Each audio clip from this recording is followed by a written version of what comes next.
Weird.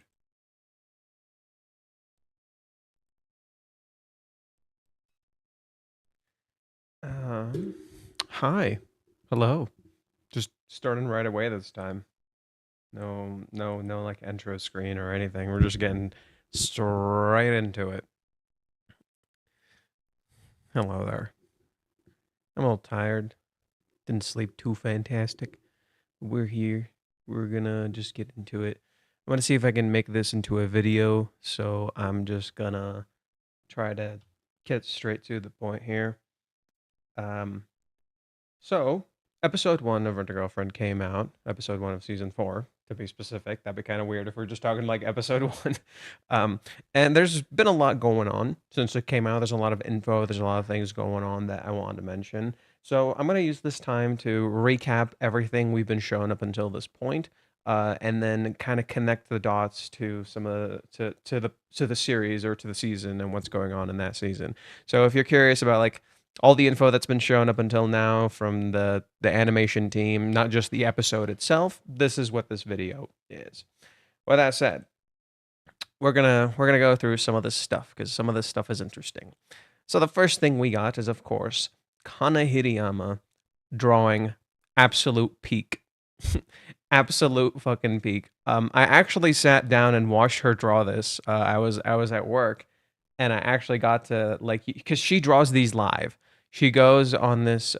She goes on Pixiv, and there's a thing called Pixiv Sketch, and she actually like draws this live, and it's actually kind of cool seeing her draw this live. It was very cool seeing the process. It took her about 2 hours to draw this, which like that's insane. Yeah, it took her about 2 hours to draw this. 2 hours, maybe 2 hours and like 20 minutes or something.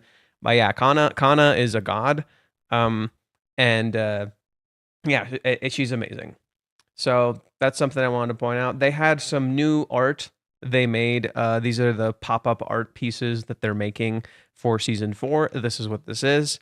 So let's get into these really quick because they're super adorable. I think Sui's my favorite, just because of the forehead. Just because of the forehead. She's fucking adorable. However, Chizuru has the best dress, bar none. Sorry. Chizuru has the best dress. Oh, and I like this right here. But Chizuru has the best dress, bar none. Sumi looks like the cutest, I think, or like she's adorable. She's adorable. Maybe not the cutest. Chizuru maybe is the cutest, but Sumi's adorable. Mommy looks really mature. Mommy looks really mature. I like Mommy. And then we have Minnie and Ruka. Ruka's looks a little too mature for her, in my opinion. Looks a little too mature for Ruka. And then Minnie just looks cute. Minnie looks like she's actually on a date. It's kind of cute. I don't think we've ever seen Minnie like this, so that's actually kind of adorable. So I love these. These are adorable. We have this. My oh my. My oh my. Let's go to the actual website so we can see the full thing because we're horny today, I see. We're horny today, I see. So these are goddess themed.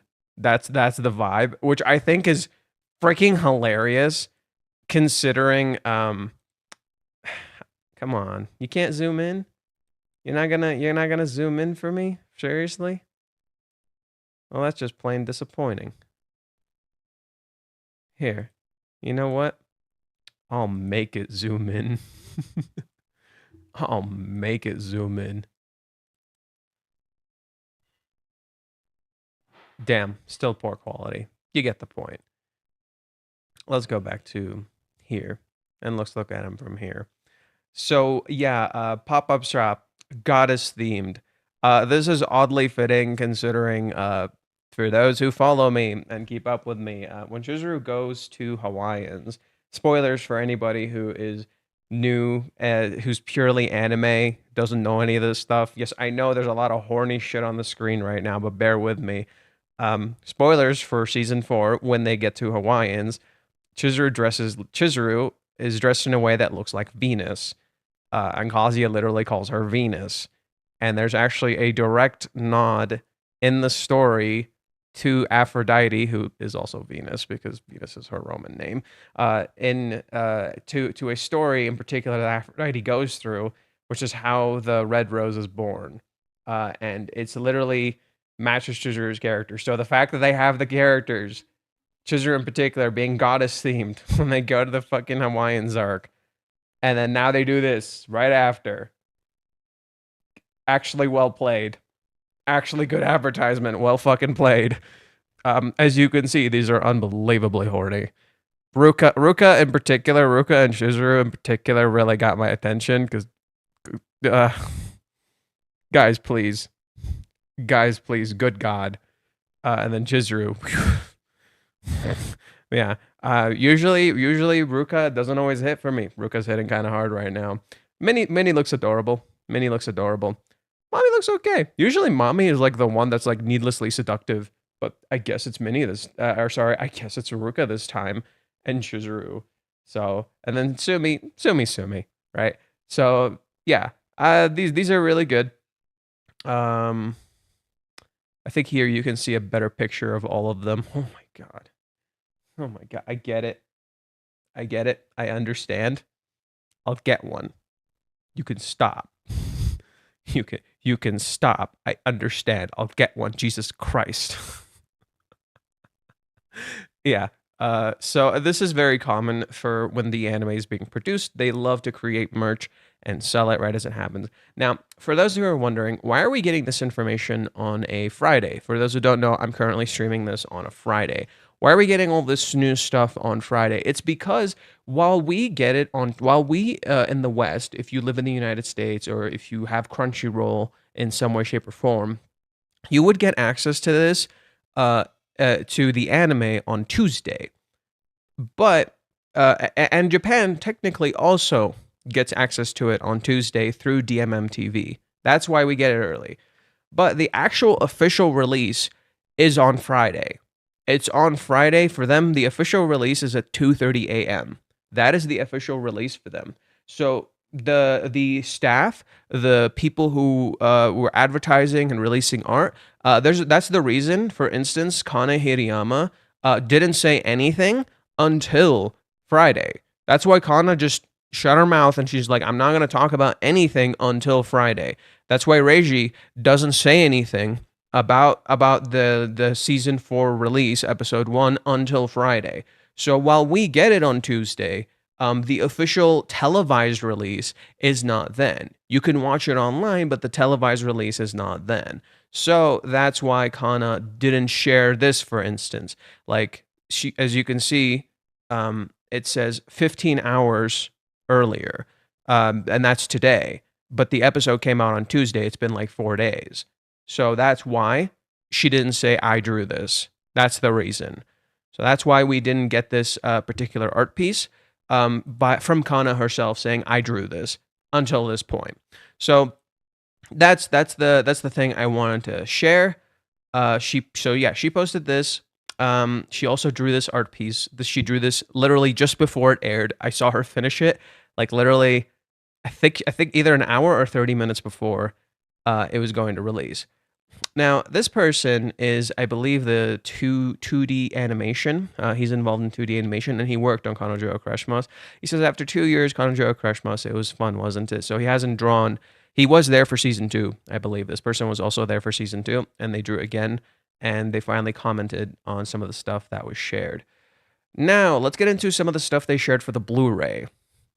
So, spoilers, some slight spoilers for those who read the manga. There's a part where Chizuru dresses as Bunny Girl. This is her outfit. This is the outfit Chizuru wears. And Reiji is like, you know what? Bet. I'm going to have everybody wear the outfit. And that's what he did.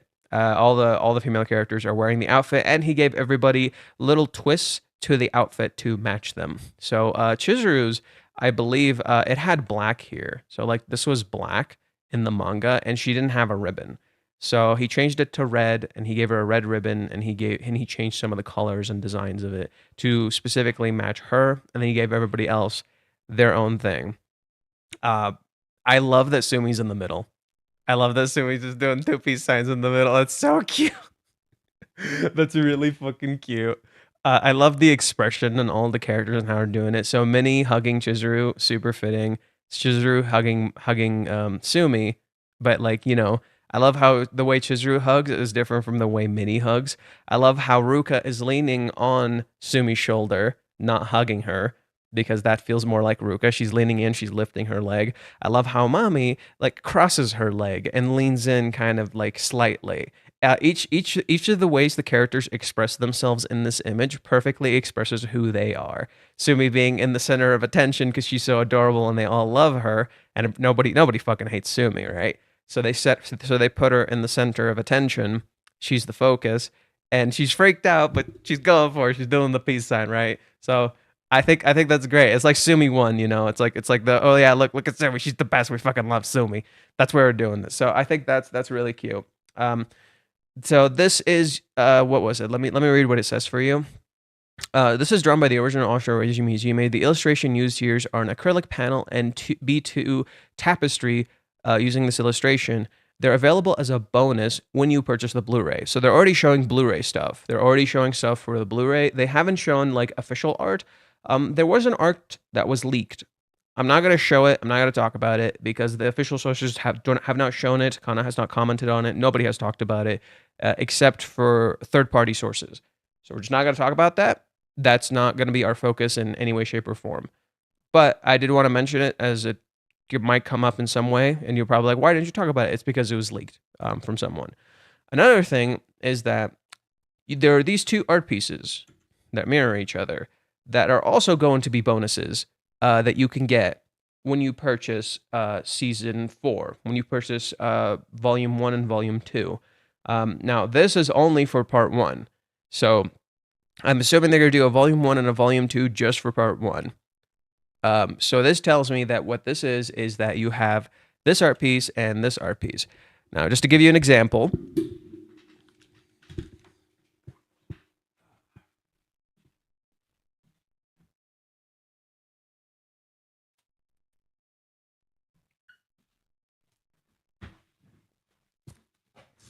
I purchased the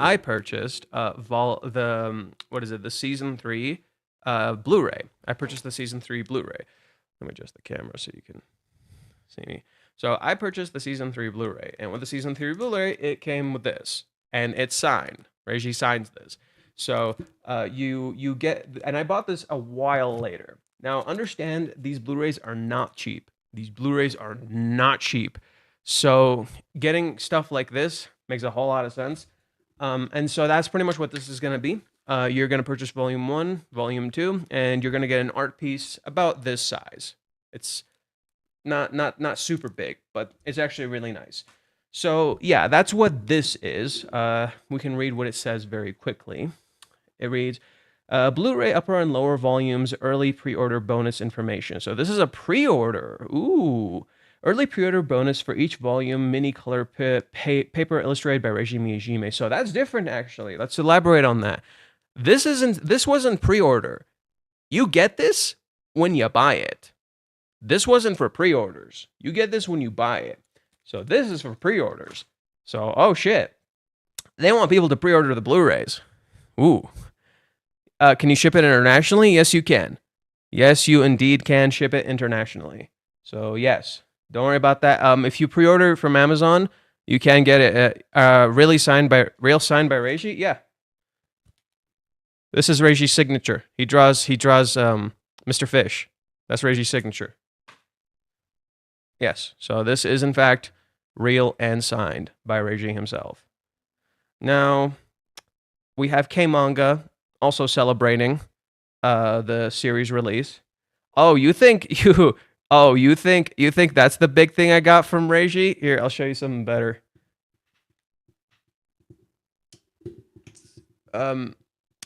Shoot.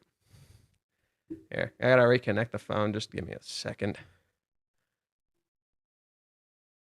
Wow.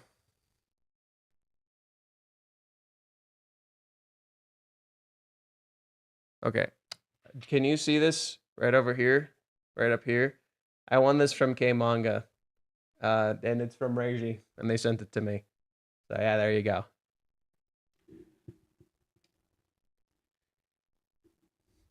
It wasn't a special illustration drawn just for me, which sucks because there was two. You could get like a special illustration drawn just for you. I did not get that one. I got the second one, which, you know, I got what I wanted, just not how I imagined it. Seems to be a running trend lately. Anywho, so yeah, um, K Manga was also celebrating. They shared this. This was interesting. I want to talk about this one really quick. So this is just a fan, and they went to the casual cafe the Kazi and Chizuru go to in the season 4 episode 1, and he took a picture just to show the parallels.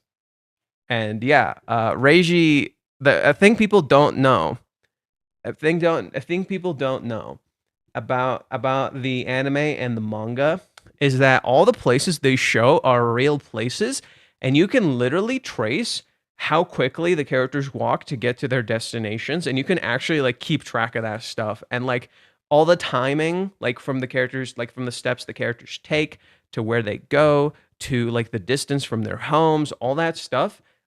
It's real, and Reiji actually measures it, and literally he actually like visually like every place they go to you can go to, and so a lot of people often say that the way Reiji depicts things in the manga kind of feels like advertisement, but in reality he just really wants to depict the story at like as accurately as possible to real life, so he'll get into every nitty gritty little detail.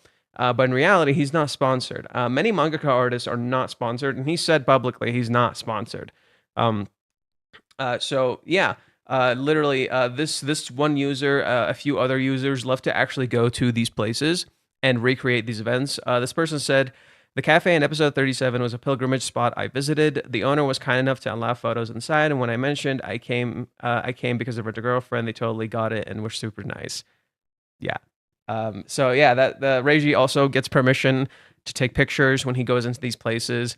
He tells them like I'm doing this for a manga, and they allow him to take pictures and like actually model the places because a lot of these places are like actual pictures that Reiji draws over. So you can see like the parallels between how the places look to the manga itself. These are real images Reiji took and he drew over them.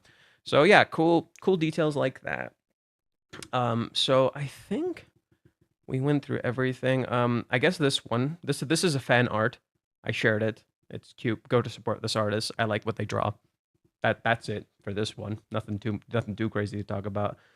Um, was there anything else in regards to season 4 that I've yet to mention?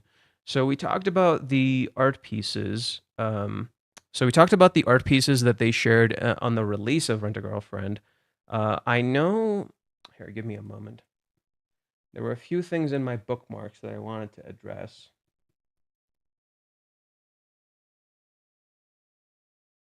I guess this is an interesting one.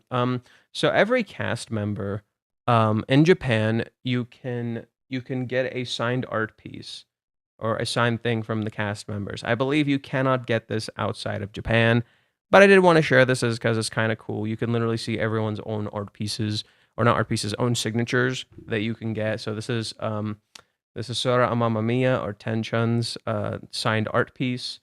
I saw Shunhori, who plays Kazuya. I saw his art piece, or I keep saying art piece, sign, signature. Shunhori's signature is actually kind of funny.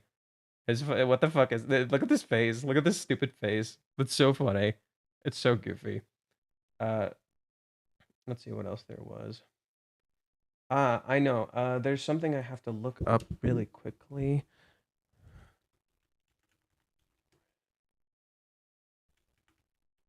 There he is. Red scanner.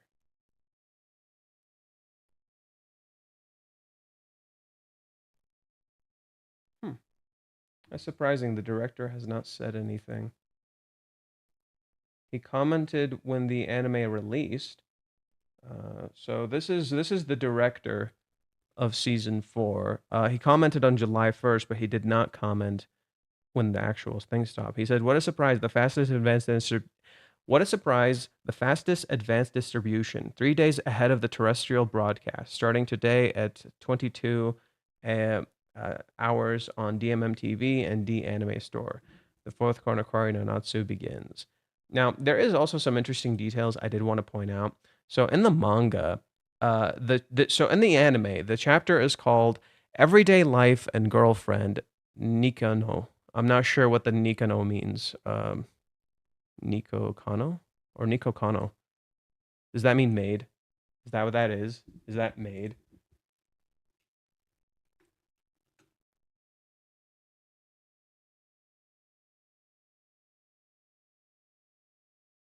Does anyone know what Nico Kano means?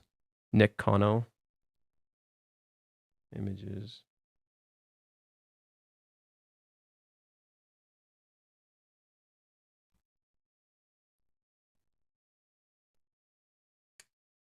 Everyday life and girlfriend, Nick Kano. Anyways, anywho. So let's get back to business. So it's called Everyday Life and Girlfriend. What's interesting about this is in the manga, it's actually called something different. So this is so the name is a direct reference to to chapter, I believe 167 or 168. Let me pull it up. Kanojo Okarishimasu. It's 168. Okay, so it's 168. So episode 1 covers from chapter 168 to 171. 168, the title for the chapter is The Boyfriend and the Ordinary Life. And it's the same in I believe it's the same in the volume release, or it doesn't have a name in the volume release. I'm not 100% sure. So it is interesting that in the first release, the very first release, it's called The Boyfriend and the Ordinary Life. But here is called The Girlfriend and the Ordinary Life. I think that's kind of fascinating. I don't know why they chose that. I don't know what Nick Kano means. I have to ask someone.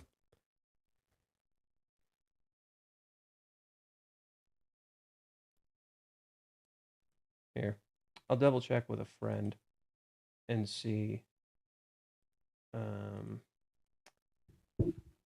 Hey, for the title of the season or episode, what does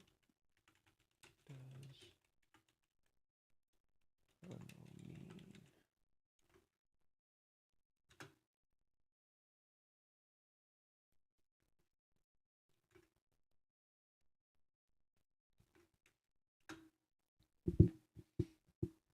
All right. I don't know if here. Maybe I can ask a Japanese reader. That might be for the best.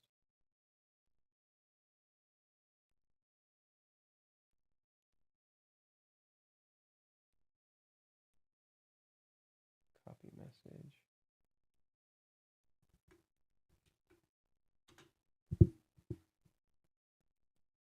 There we go. All right. Let me read some of the chat for now while we're waiting. Welcome to the stream. We're excited to have you here. Please remember to keep your chat respect. Oh, hey, you wrote that. That's cool. So I did some info gathering. It does seem that it's back-to-back cores as opposed to the Fire Force 6-month gap and Mushoku Tensei 3-month gap, and everything comes out in time. The final episode. Where'd you get this info? Bulvar, where did you get this info? Should be on December 9th and December 23rd for dub, assuming all episodes come out on time. Yeah, could you tell me where you got this info? Because I did not know about this. Fate, can I be a mod? We can talk about it later. Do you think the anime will reach the ghost arc by the end of the second part? I don't think so. I think we're going to end at I think we're going to end at chapter 231. I honestly, genuinely think we're going to end at chapter 231. I don't think we're going to get there. If we get there, sure, cool. I can see it happening. I just think the pacing would be a lot better if we end at chapter 231. Giga created an anime before GTA 6 were interesting times. Yeah, I heard. Good for him, honestly. For as much as I'm frustrated by Gigok when it comes to how he treats and reacts for a girlfriend, I'm not gonna put him down or anything for getting his own anime, for working his ass off to get an anime, because that's not easy. I bet he worked pretty fucking hard to get that shit done. Good for him. Again, I may not like Gigok when it comes to how he talks about Rent a Girlfriend, but I'm not gonna shit talk him in a clearly important moment in his life. So please be respectful. Like when it comes to that stuff. Again, I really don't like how he talks about Rent a Girlfriend. I'm not gonna pretend otherwise. But but he's getting his own anime. He's doing great in life. He's successful. Good for him. That's awesome for him. I hope the anime is successful. He clearly has a lot of backing and stuff. I saw a little bit of the Trash Taste episode where he's talking about how hard he's been working on it. Good for him, man. So yeah, all the best of luck to him. Oh yeah, we're talking about the thing. Yeah, for the Ruka.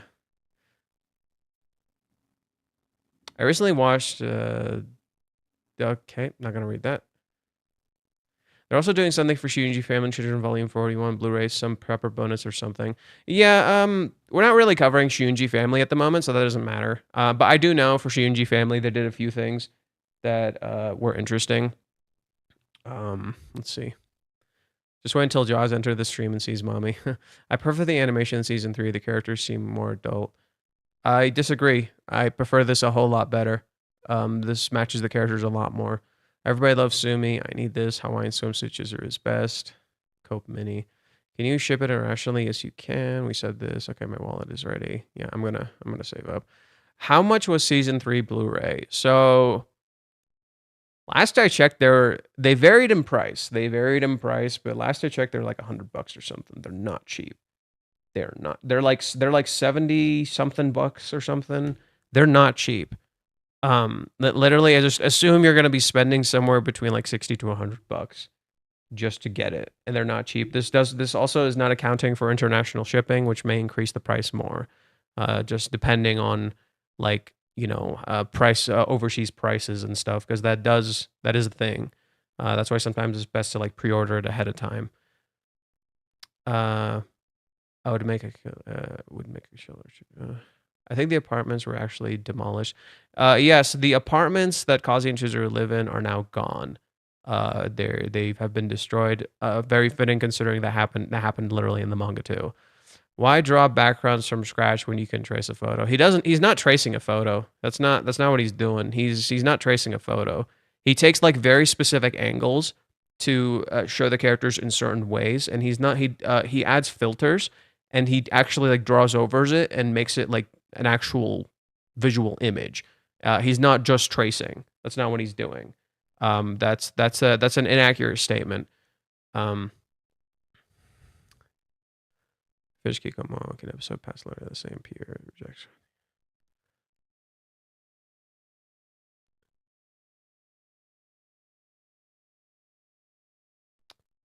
I'm convinced they'll animate chapter 280 entirely, and it's not similar to like Mommy Nailed by a Shadow. Seeing that porn movie Kazuya watched really convinced me that they will do the same. I mean, yeah, I mean that. Why are you surprised, honestly, that they will animate it completely? Like, why would? I already thought they would. I do think there will be some censoring because they will be showing it on live television, so there will be some censoring. They're not gonna just show everything. They're not crazy, but they are gonna animate it. If you thought otherwise, you're missing the fucking point. The curtain rises again. Yeah, well, that one was the curtain rises for like a new saga. That was a little different. But yeah, the curtain rises was there back then too. Isn't that fitting? I just realized, isn't that super fitting? So that is an interesting note now that you pointed out. They say the curtain rises on our saga's next act right here. This is from this is the first chapter in the first episode. And then to mirror that, the actual manga in chapter 383 says the same thing. Isn't that interesting? That's so interesting. And this one is called The Boyfriend in the Ordinary Life, and Kazi and Chizuru are literally going through like an ordinary time. Life returns to normal. I wish I had a girlfriend. Oh my God. Oh my God. Right? Whereas you hear voices and words here in the current chapter, you don't hear anything. So that is kind of cool. Very subtle, Reiji. Very clever, Reiji. Very immaculately timed, Reiji. How clever. Now, for those who are here for the manga, well, I'm still waiting. The person still hasn't responded. I don't know why. For those who are here in the manga, what happens in chapter 372 Remember, it's chapter 372. This is going to be in the next chapter. So Kazuya in this episode asked Chizuru out on a date. This is not going to be in the video stuff. And Chizuru says, let's go to lunch.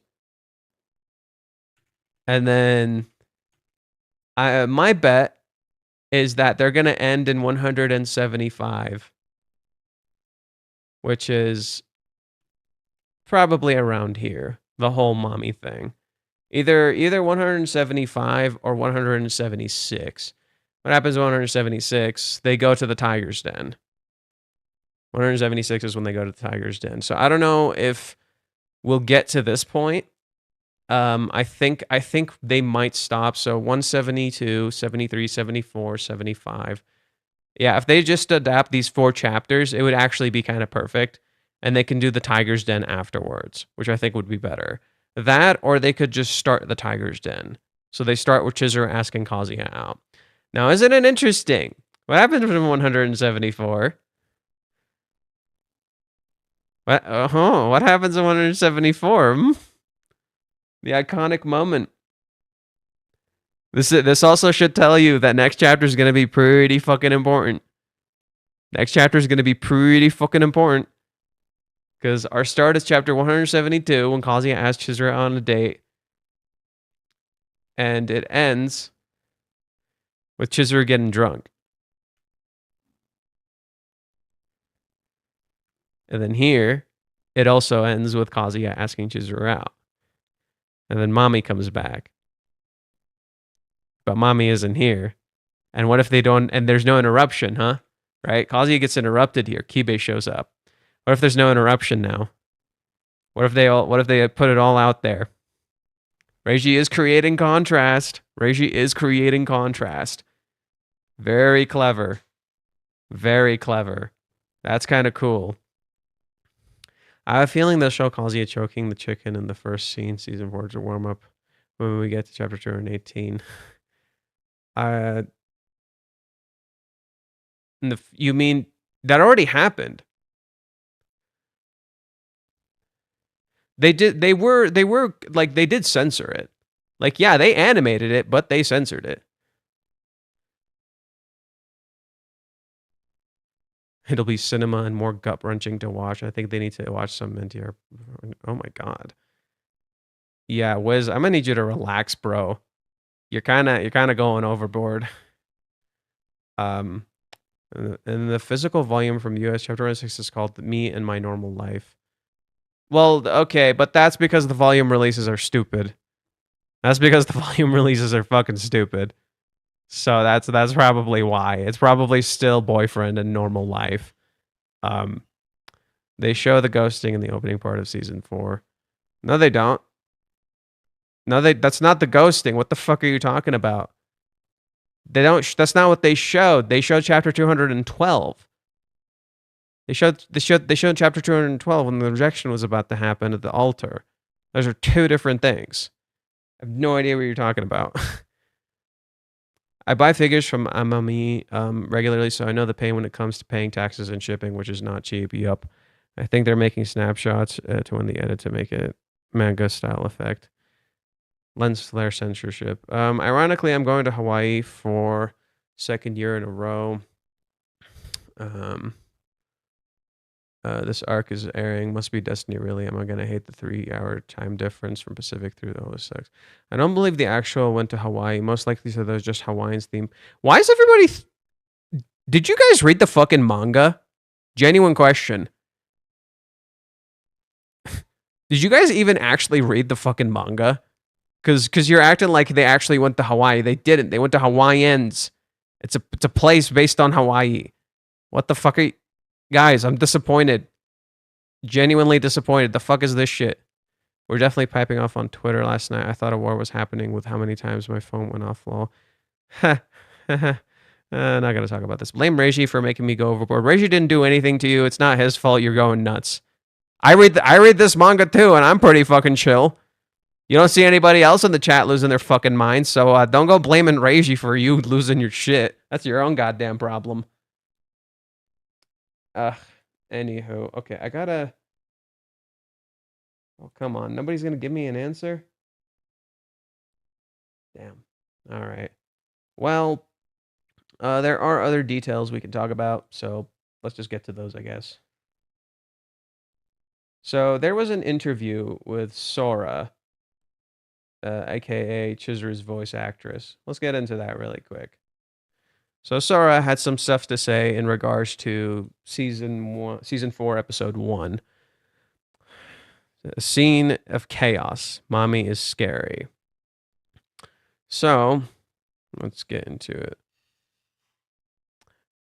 In the third season, Kazuya is successfully crowdfunding a movie production, and the distance between him and Chizuru is reduced. The final episode in particular is memorable for Amamiya-san.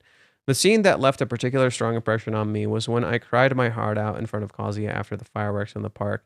In the original work, there was almost no lines, and the changes in Chizuru's expression were carefully depicted. I think it was a memorable scene for fans of the original work as well, and that's why when it was made into an anime, I wanted Chizuru to be just like the fans had imagined her to be. However, when I had to act in front of a microphone, I got into Chizuru's feelings without having time to worry about the kind of pressure.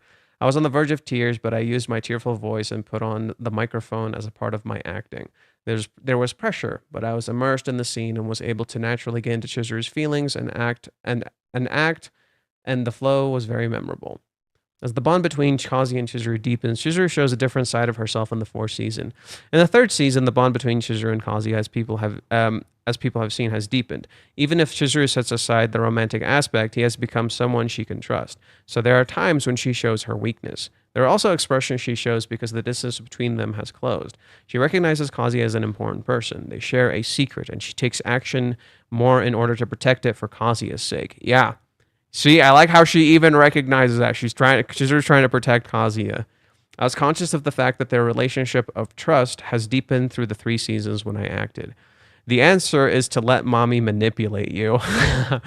Mommy will leave a big impact in the 4th season. Mommy is a soft and devilish ex-girlfriend who dated Kazuya, who attends the same university, for only 1 month. But they soon broke up. Contrary to her cute appearance and demeanor, she sometimes shows a dark side. She is aware of Kazuya and Chizuru's true relationship and shows signs of shaking things up. In the 4th season, the shaking gets even bigger. Amamiya says about Mommy in the 4th season, she's scary, right?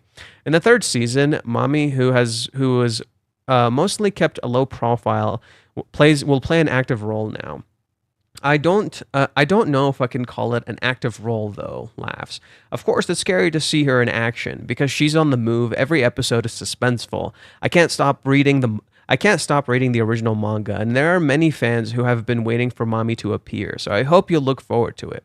When Mommy appears, a tense atmosphere spreads. This is also what makes her a fascinating character. She looks really cute, doesn't she? I also like her twin ponytail hairstyle in season 4. But yeah, she's scary, laughs. The contrast is addictive. Just seeing Mommy-san makes me excited, wondering what's going to happen. As someone who plays Chizuru, I'm really scared, but I also feel a lot of excitement. I wonder how they're going to make it interesting, laughs. Mommy is played by Aoi Yuki. She was shown some amazing acting up until now, but we can expect more amazing acting in the 4th season where Mommy plays an active role. In season 4, there are a lot more scenes where I interact with Mommy, but Mommy has always been scary. When I'm with Mommy, Chizuru is always anxious, wondering what to do. In season 3, there were no scenes where I spoke to someone with fear or anxiety, and I played Chizuru with emotions that were completely different from season 3. Aoi really looks like she's having fun acting. I laughed many times during the test, which is done before the actual dubbing recording. It's so scary that it makes you laugh. The end of each episode of season 4 often ends with a cut of Mommy, but when Aoi's lines or breath are added, it's just too scary. Calling Mommy's acting scary is the highest form of praise I can give her. I was greatly inspired by acting with Yuki-san. Chizuru's emotions, will, and thoughts are consistent, but Mommy's expressions change as she talks. She was smiling and kind just a moment ago, but suddenly her voice grows low, and when they're talking, you get swept up in her pace. In a scene between Chizuru and Mommy in season 4, the right thing to do is to be swept up by her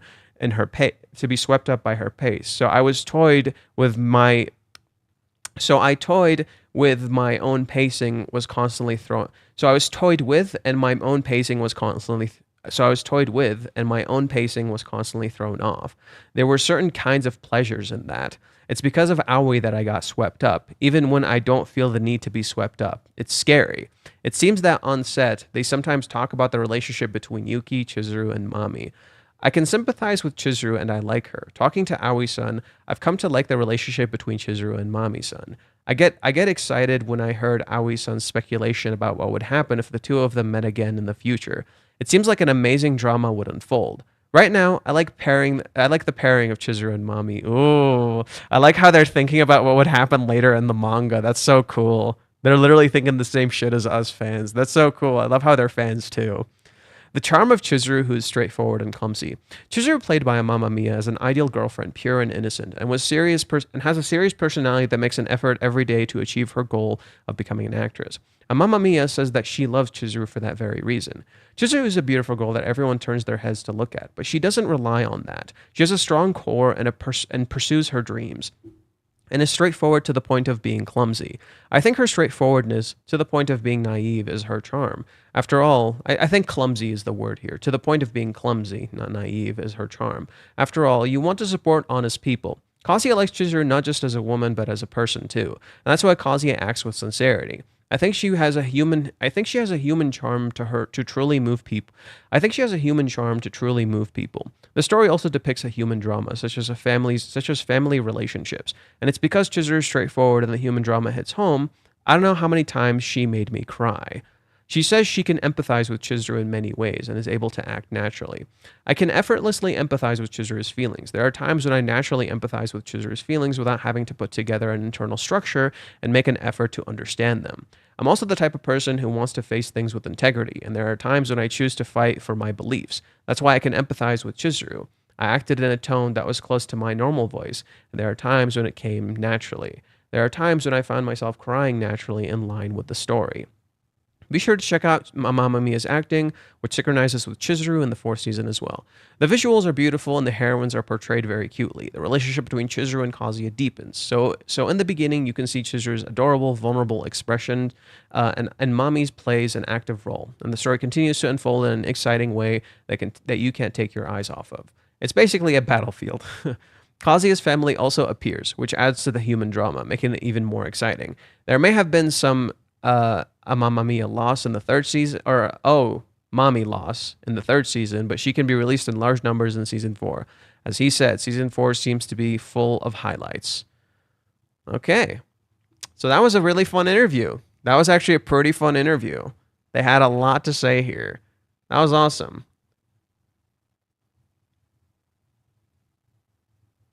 There's something playing in the background. Thank God it's muted so you guys can't hear it, but I can hear something in the background. What's playing in the background? Where is that coming from? Not there.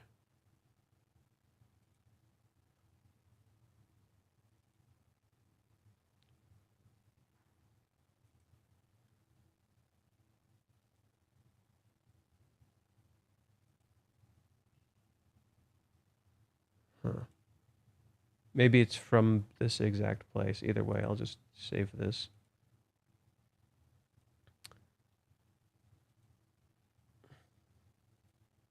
Okay, so this interview was interesting. Really like that. That was awesome.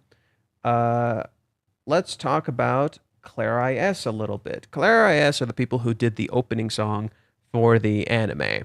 And this opening song is really interesting. It's called Umitsuki, which uses the kanji for ocean and the kanji for moon. So it's ocean moon. What is interesting about that is that when you use first off, they don't use the kanji for. So the song is written as ocean moon. That's what it means. Umitsuki. It means ocean moon. What makes that interesting as an opening song is that when you take the kanji of ocean and you take the kanji of moon and you put them together, it means jellyfish, which they literally show right here. So let me translate what they wrote. Rent-A-Girlfriend episode 1 is over. 30 minutes flew by. It was the time that makes you look forward to the next. We will hear Umitsuki as the next. We hear Umitsuki next time? They put moon and they put a jellyfish. I'm hoping Ellie and Anna will make the appearance starting next episode, so look forward to it. Thank you for staying up late with us. Good night. So this what again, this released for them at 2:30 a.m. That's when that's when the episode came out. And that's another thing that I wanted to talk about really quickly. So despite the episode coming out like super duper late, the 2D animation director had this to say. So this is the 2D animation director, or like he's the one who like works on the 2D aspects of it. He said, "I was worried because it's late, but the live event was super lively and great, and there were a lot of people watching and commenting." So that's a big thing I wanted to point out is like so this is huge. Despite the fact that people had to stay up to 2:30 a.m. to see this shit, and there was an early release before, so people didn't need to watch it. A lot of people stayed up until 2:30 a.m. in Japan time and not only watched it, but like literally commented on Twitter, and there was a lot of stuff happening, and people were saying stuff and like constantly engaging and very excited, and there was a lot going on. So despite that, despite the release schedule and the timing of the release, it's still so popular that it's trending on Twitter.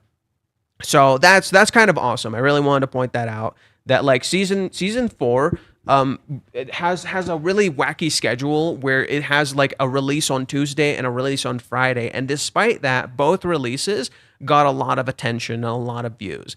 And this shows that this is why the series keeps going. For the people who constantly wonder why does the series keep going, even though a lot of people keep saying it's bad, it's because people in Japan fucking love this series. They love the shit out of this series. Like a lot, and they've said this multiple times. So they've said this multiple times when the seasons were announced. The reason we got this far, the reason we have so many seasons, is because of the fan support. It's because people really like this series. That's the reason we have this much support. That's the reason we have That's the reason we have 2 cores, 24 episodes for this season.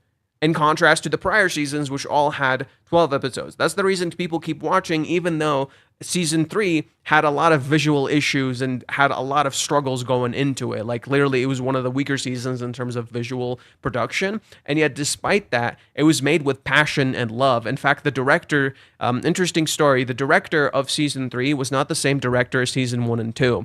And he was pretty much in his first big directorial role. So this was his big role. So he's pretty much in Kazuya's position. He has a deadline that he needs to get this season out by, and he has to do it and make sure it's successful, and it's one of the most important arcs in the series. And he has to pull that off, and he does. So literally, the director can literally get where Kazuya's coming from. He was literally in Kazuya's position. He completely understood where Kazuya was coming from because he was literally in his position. So despite that, the season 3, while it had some issues, it was still a decent season. It still did a lot right. It did a lot well. So naturally, when we got to, season 4 is very successful because so many fans enjoy this stuff because it's so successful. So that's why, for those who constantly wonder, why do we keep getting seasons for this series, even though like I deem this other series to be better? It's because people like it. Like, I'm sorry if that is shocking to some people, but that's the truth. People enjoy this series. You may believe what every AniTuber online loves to say, but that's not true. That's not the common consensus around this series, because it wouldn't be where it is right now. If you go to Crunchyroll, you would notice that like it's like one of their top animes. So like this is the most popular anime list, and Rent a Girlfriend is like pretty up there. I gotta reload it. I think this is old.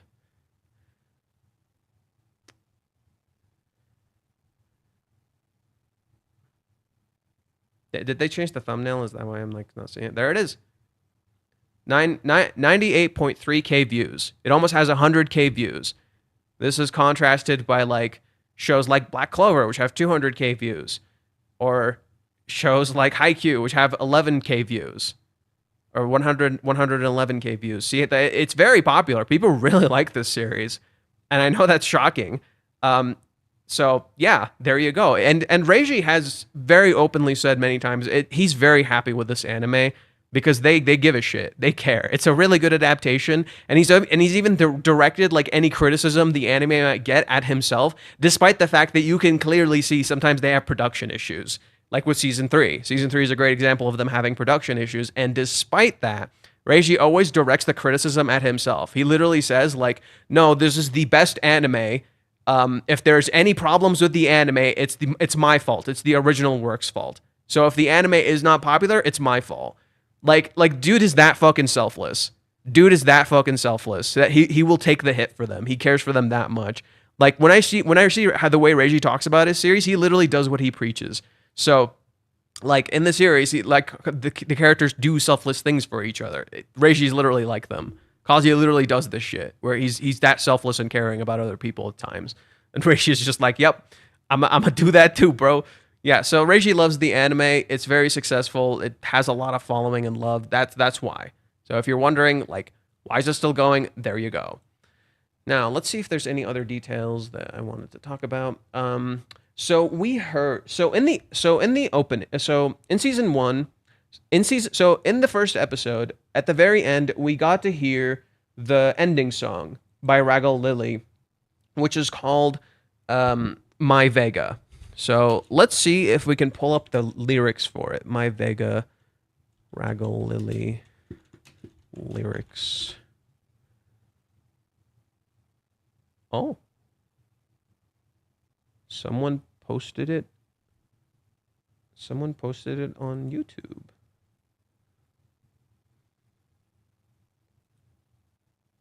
Okay. Okay.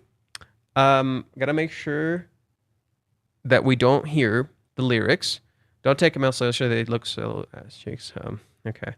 So this is the ending song for season 4.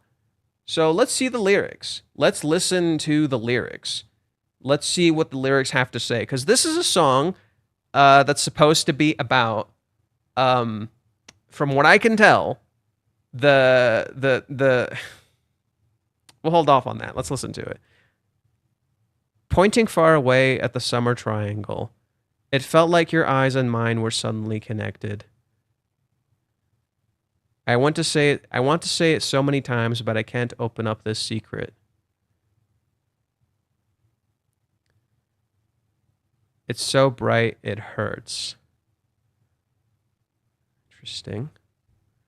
When I open up the same old door, my heart felt heavy inside. In the same way we always talk,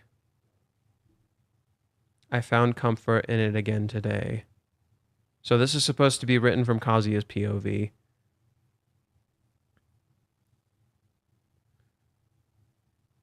I tried to reach out just a little further.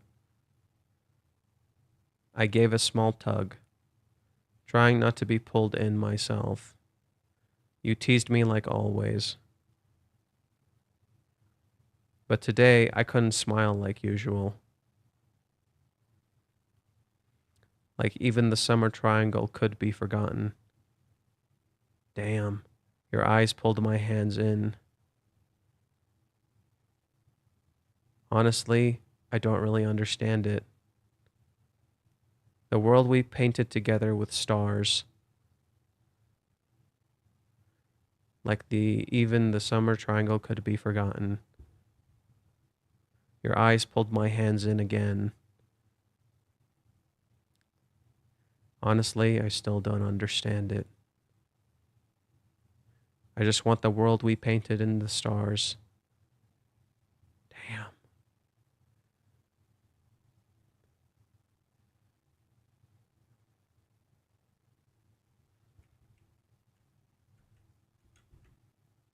Even when I lined up all the usual words, they somehow fell off when I'm in front of you. Even those clothes I always wear, these clothes, suddenly feel a little embarrassing. I speak in the same way I always do. But today I want to change it, say it better. I don't want this to end with just nostalgic.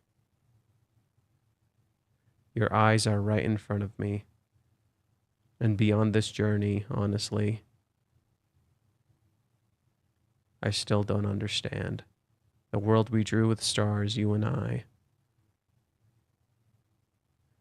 For some reason, the lying moon is hiding behind the clouds. The summer triangle becomes bare and exposed. I just want to understand, truly, the world we painted and what lies beyond it.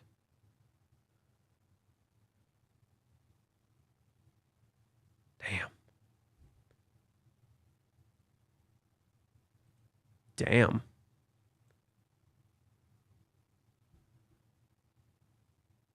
That shit.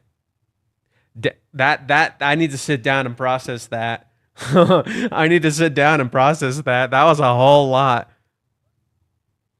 That was a lot. Damn. That oh, I gotta sit down and process that. There's a lot happening here.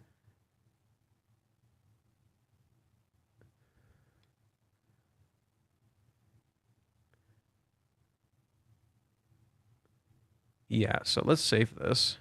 This is useful. Season 4. we're gonna save that. Or actually, wait. I would need to save it somewhere else. I'll save it to watch. There we go. Yeah. Ooh, there's a lot cooking there. There's a So it's clearly Kazuya's feelings. It it doesn't feel like it's directly nodding to the myth of Vega and Altair, but it kind of is. Because the summer triangle. So summer triangle. Let's look that up real quick. I could be wrong. It probably is.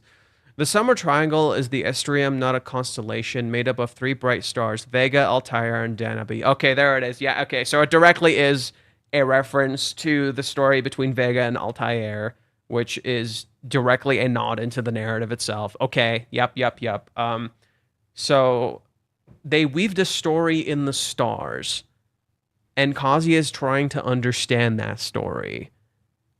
I'm gonna need time to like process and think about this one. And there's no one. Hey man, I'm not here to fucking sing this shit. I'm here to what are you fucking kidding? I'm not here to sing this. I'm here to like try to process and understand what the fuck the point of the lyrics are. I'm hearing them for the first time. You wanna hear the lyrics? Hear her sing. Hear the lady sing. Like literally listen to the lady sing. Pointing far away at the summer triangle. It felt like our eyes and mine was suddenly connected. Oh, like just like Altair and Vega would look at each other. It's so bright it hurts. When I opened the same old door, my heart felt heavy inside. Like it's not enough. In the same way we always talk, I found comfort in it again today. So when I went about my daily routine, it felt heavy, but when I talked to you again, I felt comfort in it again. So his life doesn't feel complete without her. She gives him comfort. I tried to reach out just a little further. I gave a small tug, trying not to pull myself into. You teased me like always, but today I couldn't smile like usual. Oh my god, it's literally the story. Oh my god, it's literally the story. So in the story of Vega and Altair, they sometimes they can only meet on like certain on like once a they're separated by the heavens. They're separated by the heavens, and they can only meet um on the 7th day of the 7th month, and sometimes they don't make it. So it's maybe that's what this is kind of nodding to. How like sometimes they don't make it, sometimes there's pain and hurt. Like sometimes it doesn't work out. So, but that this is also like how they can't see each other until then. That's interesting. Okay. You tease me like always, but today I couldn't smile like usual. Like even the summer triangle could be forgotten. Like there's a chance I could lose this. Oh, it's about separation. Okay, that matches perfectly with the story, this idea of separation. Like what if I forget this? What if I lose this? Your eyes pulled my hands in. Honestly, I don't really understand it. The world we painted together with stars. Yeah, literally like the constellations. He's singing like he's Altair. He's singing like he's Altair because they're literally in constellations in the sky. Like even the summer triangle could be forgotten.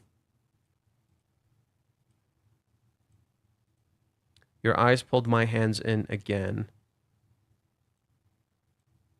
Honestly, I still don't understand it. I just want the world we painted in stars. This kind of reflects Kazuya's confusion, right? This reflects Kazuya's confusion in the arc because he keeps getting confused and what's going on with Chizuru. Remember how at the start, so let's pay attention to the character. When I opened the same old door, my heart felt heavy inside. So when he went through the same motions, he wasn't content with that. He didn't like that. This is literally how the opening starts, where Kazuya is back to his ordinary life, and it felt heavy, and he didn't like that. In the same way we always talk. So he talked to her normally now.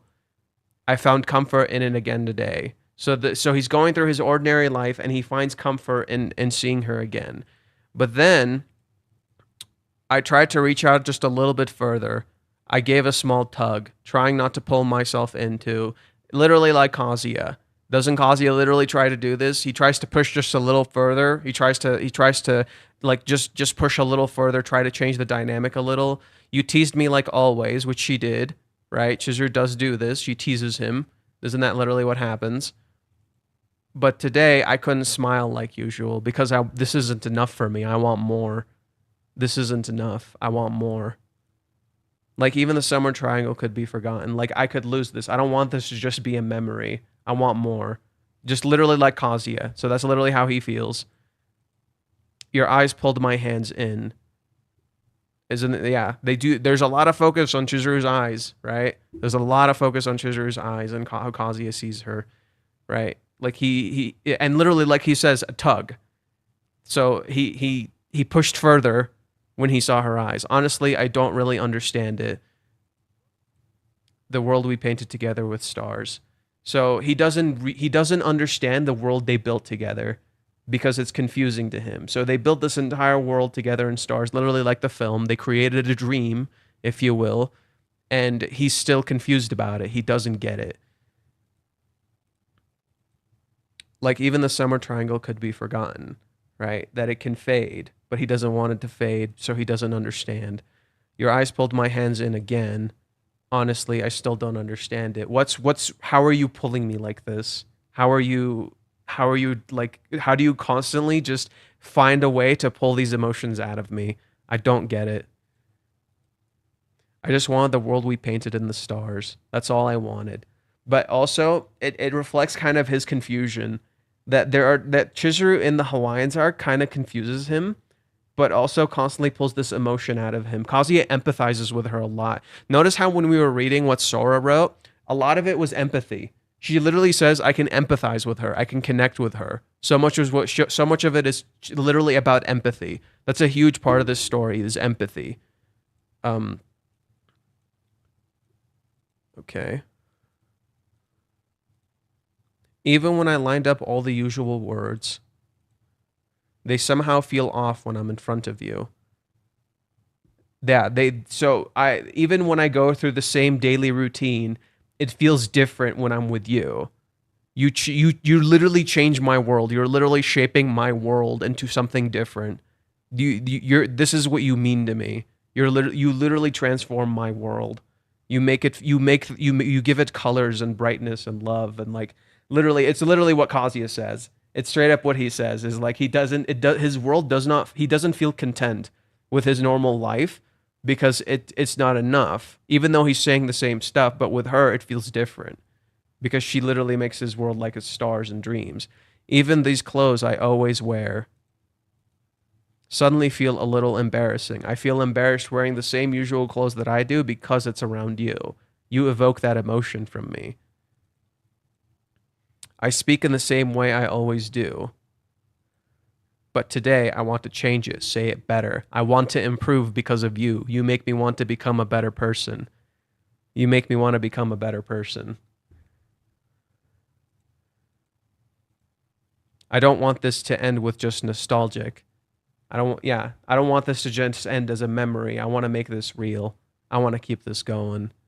Right? I don't want to just look back at this and be like, "Man, those were good times." No, I want to keep this going forever. Your eyes are right in front of me. Remember how remember how he kept saying her eyes moved his hands and now they're right in front of me, like literally like they were kissing. Like when they were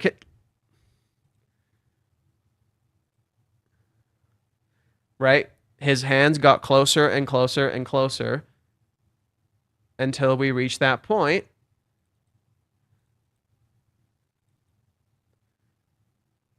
where we got this. Your eyes are right in front of me. And beyond this journey, honestly, I still don't understand. Yep, it still doesn't make sense to me, even at the end of this journey. But, is there a but? The world we drew with stars, you and I. For some reason, the lying moon is hiding behind the clouds. The lying moon is hiding behind the clouds. That's an interesting line. Because Chizuru represents the moon, and she's hiding behind the clouds. The summer triangle becomes bare and exposed. That's these final lyrics are interesting. I wonder what they mean. Okay. Your eyes are right in front of me, so it changed. Oh, it's just like the story. She's oh my god, it literally is just like the story. He can't touch her, he can't touch her, he can't touch her. That's literally the opening part of the lyrics. He's playing out the same thing, but he can't actually interact with her. It's almost like he can only talk to her. In the story of Vega and Altair, they cannot meet until one time in the year.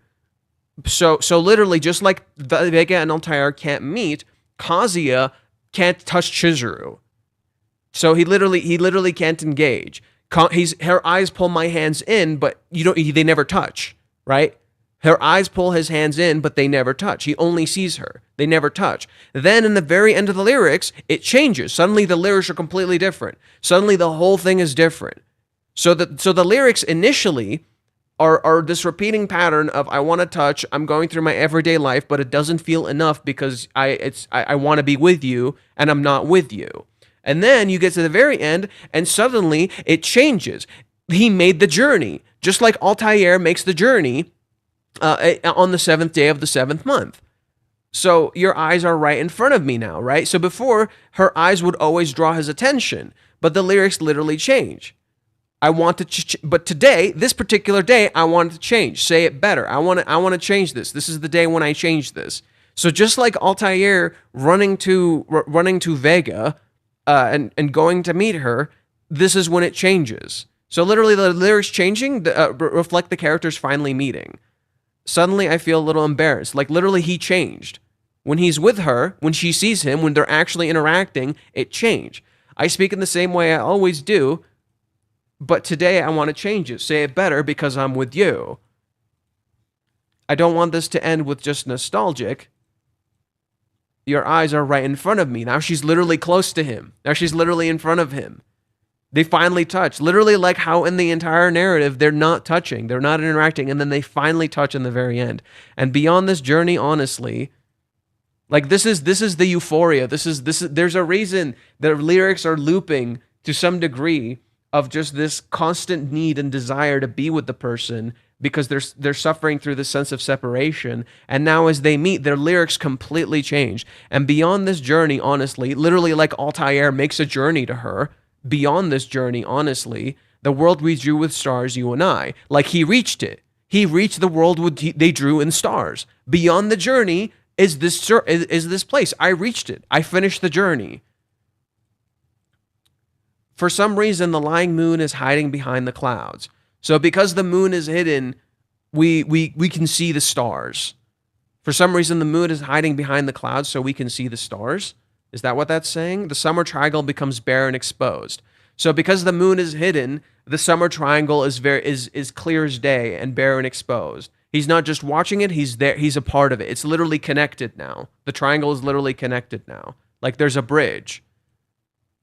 I just want to understand, truly, the world we painted and what lies beyond it. Wow.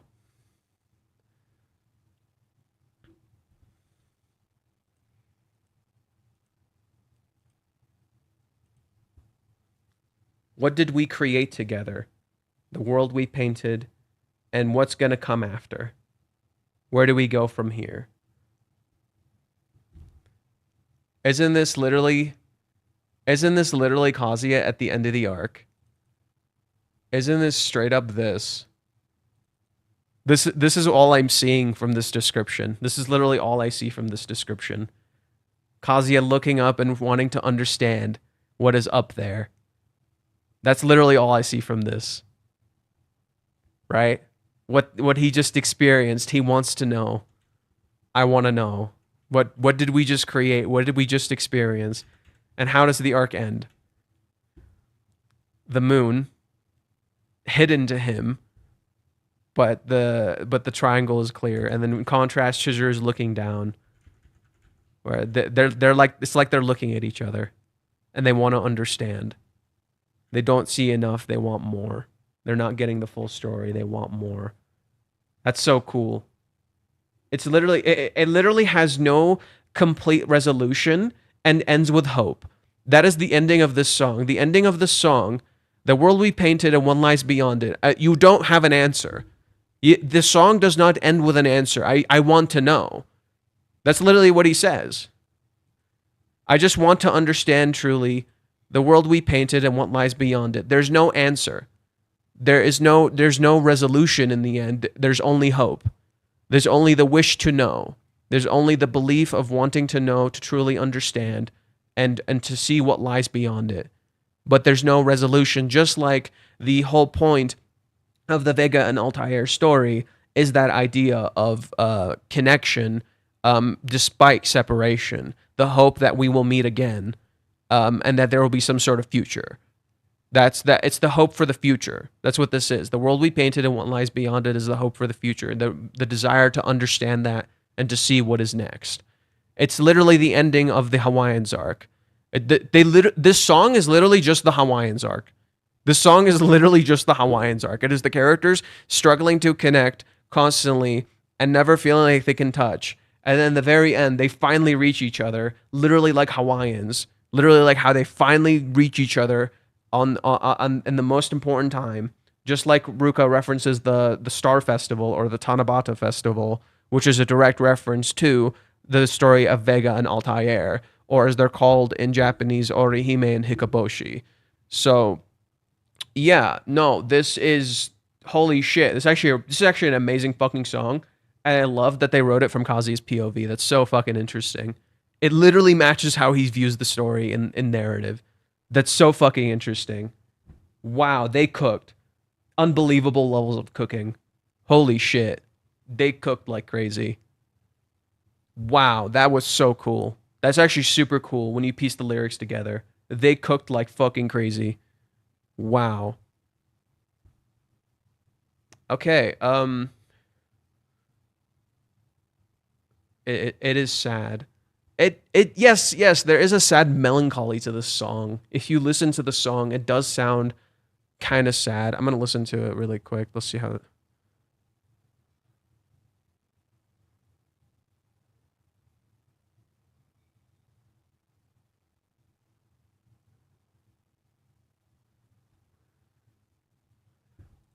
The song literally feels like it's going through the motions, but it's also nostalgic, which is kind of cool. It's like the daily motions, but it feels like a memory too.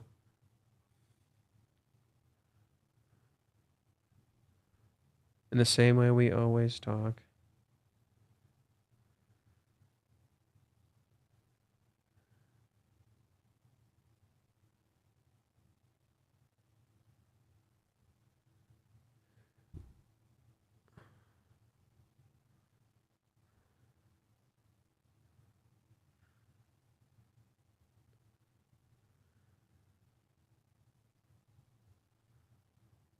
The song is playing a rhythm, but it feels like it's trying to break the rhythm.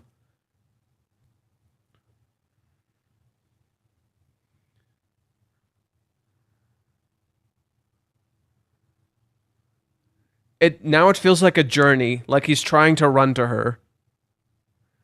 I don't understand, but I. Oh my god! Oh my god! I just clicked. Oh my god! Oh my god! Oh my god! Why did I? It's this. I don't know why I didn't see it. It's this. It's literally this. How did I not fucking see it? It's literally this. Oh my god! It's literally this. It's literally this scene. It's literally this scene when Kazuya is running to her. When he's confused and he doesn't understand, but he's like this, like, oh my god, right? I get it. I'm such a clown. The entire country could point and laugh. The whole thing too. I know it's just ridiculously absurd. Right now, I'm sure I'm the way to get turned down. I'm sure it's going to hurt so bad I could die. It'll be miserable and sad and painful. But lately, I've been thinking to myself, if this is all it makes to make me give up, then it isn't really love, is it? Dude, Kazuya right now, like literally right now in the manga. If that's all it takes to make me give up, then it isn't really love, is it? Kazuya literally calling out the fucking audience right now. Kazuya is straight up calling out the fucking audience right now. If that's all it takes to make me fucking give up, then it isn't love, is it? That's all I need. I'm ready to throw everything. I want you so much. I can't stand it. I can't run from these feelings anymore. If it's going to hurt this badly, if I'm going to suffer this much, it almost makes me wish I never ran into you that day. Yeah. No, it's literally this fucking scene. It's straight up this fucking scene.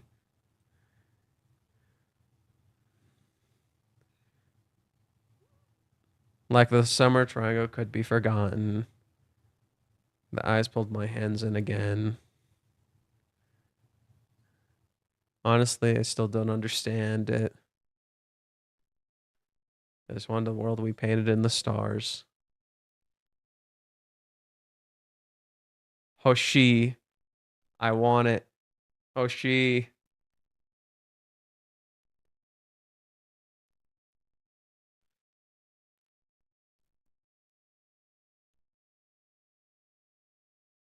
Even a label usual. The rhythm starts again.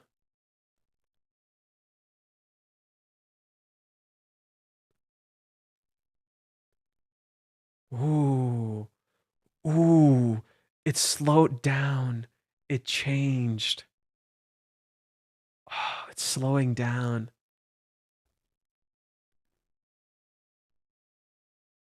I want to be better. I want to do this. I don't want this to end with just nostalgic.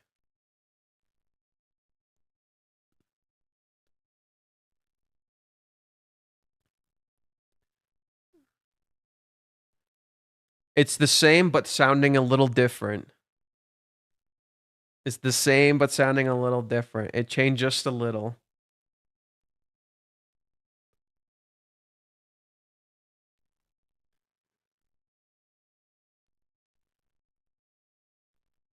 Barren exposed. Little aren't they barren exposed in the end? The world we painted and what lies beyond it.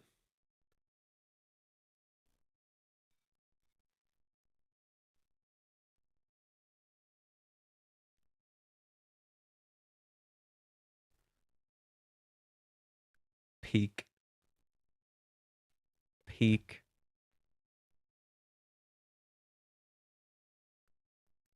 That. Oh my god.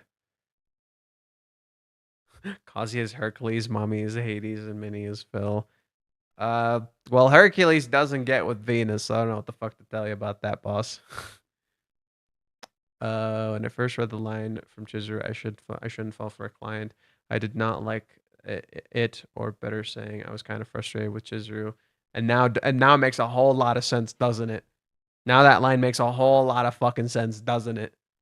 Suddenly we feel like the idiots. Suddenly we feel like jackasses now, don't we? The world we painted and what lies beyond it is a nod to not only life but unpredictable fate. Maybe. Yeah, I mean they painted they created this world. Like literally they painted a lie, if you will. Like they painted this story between them. So they painted this story between them. What lies beyond it? What is beyond this story that we painted, that we created? Where does our story go from here besides this? It's trying to break out of this limitation. It's they don't want to be just Vega and Altair. They want to be more. What lies beyond Vega and Altair? Where do we go from here? Or maybe it's kind of, yeah. She's his Vega. She's literally his Vega, bro. This song's so fucking peak. Actually, straight up peak. It's literally like you're the fucking one. Like it's literally him saying you're the fucking one. My world is literally changing right now in front of me when I'm with you. It's so peak. Holy shit.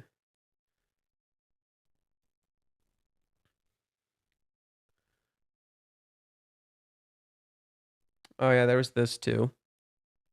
They shared this image from, I forgot what chapter this was from. Can't remember off the top of my head. This is from Claire IS. They pointed when the anime started. Kana also said some stuff in regards to when the anime released. We can pull that up really quick. There it is.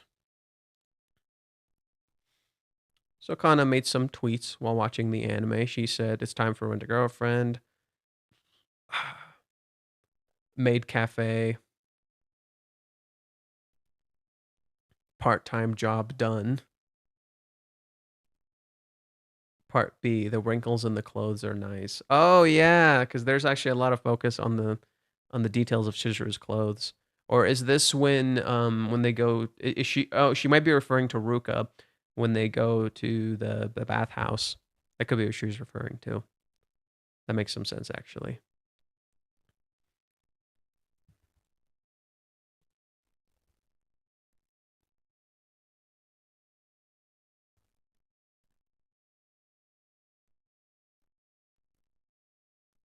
All right. So I guess that's it. I could try to do an episode analysis later or something, and we could go from there. But yeah, peak, peak, peak, super peak, unbelievable levels of peak. Hell yeah, super peak. As the people online are saying, we are so back. We are so back. Let's go.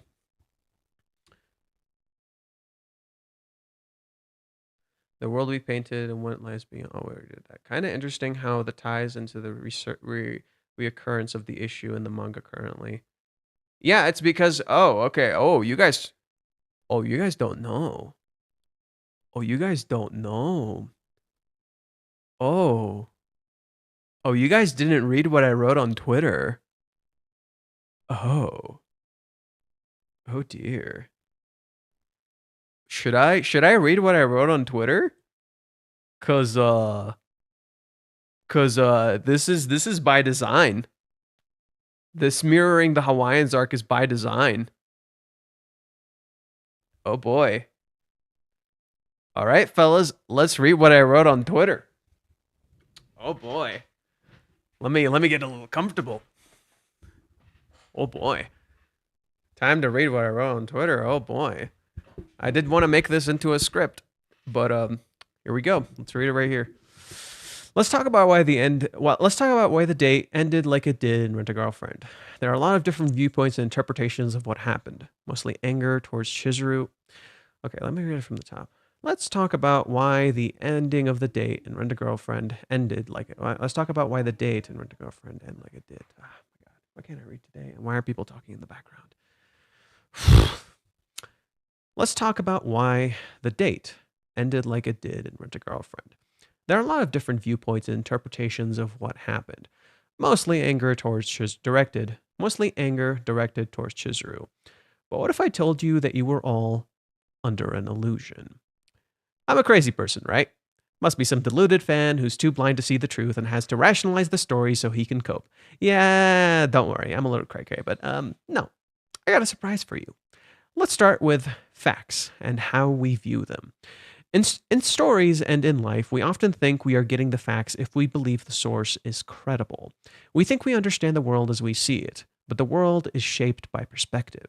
This, in turn, raises an important question that we need to consider when understanding facts. When getting information, are we actually seeing the information with an unbiased view, or is the lens by which we receive it shaping our perception of it? In simpler terms, are we seeing the facts or just what the facts look like? This date arc in Rent-A-Girlfriend has two particular elements that were set up for it: illusions and perspective.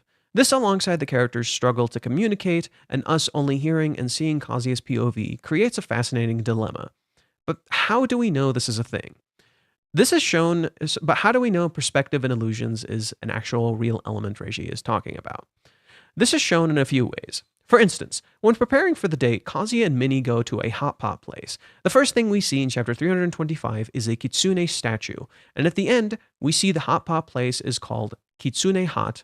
A kitsune is a trickster fox that creates illusions. I've mentioned this to you guys a few times, but there's a few other interesting ones that we can delve into.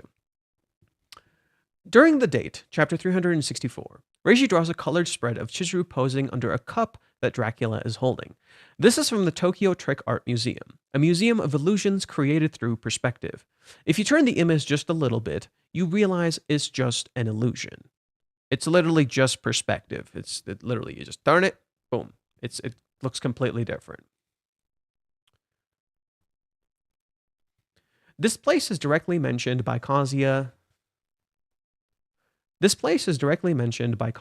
in this practice date with Minnie in chapter 334, and it happens to be on the 4th floor of Tokyo Dex, matching Chizuru's room number 204. This is because 4 in Japanese can be said like the word for death, a reoccurring motif in Chizuru's life. Maybe the Trick Art Museum, I think she would enjoy it. It's pretty unique. The only problem is that it needs around the same amount of time. Okay. And so the museum is directly tied to her. In this chapter and this arc, to reflect the illusion we think she is under, but in reality the one we are under, that we don't see her clearly as a byproduct of our own perspective shaped illusion. Right? So we're not seeing her clearly here. We think we're seeing her. This is what this actually... Now I completely understand the meaning of what the point of that was. Why Reiji was specifically showing that the way he was showing it. Because Chizuru is literally acting here, and we think it's real. She's just acting here, and we think it's real. So literally, we're under an illusion created by our own perspective of her, that we think it's real, but it's not. This matches Kazuya in the chapter where this is shown, not seeing why Chizuru asks the questions and struggling to answer honestly when Chizuru is asking a very intimate question that comes from a very innocent place in her childhood.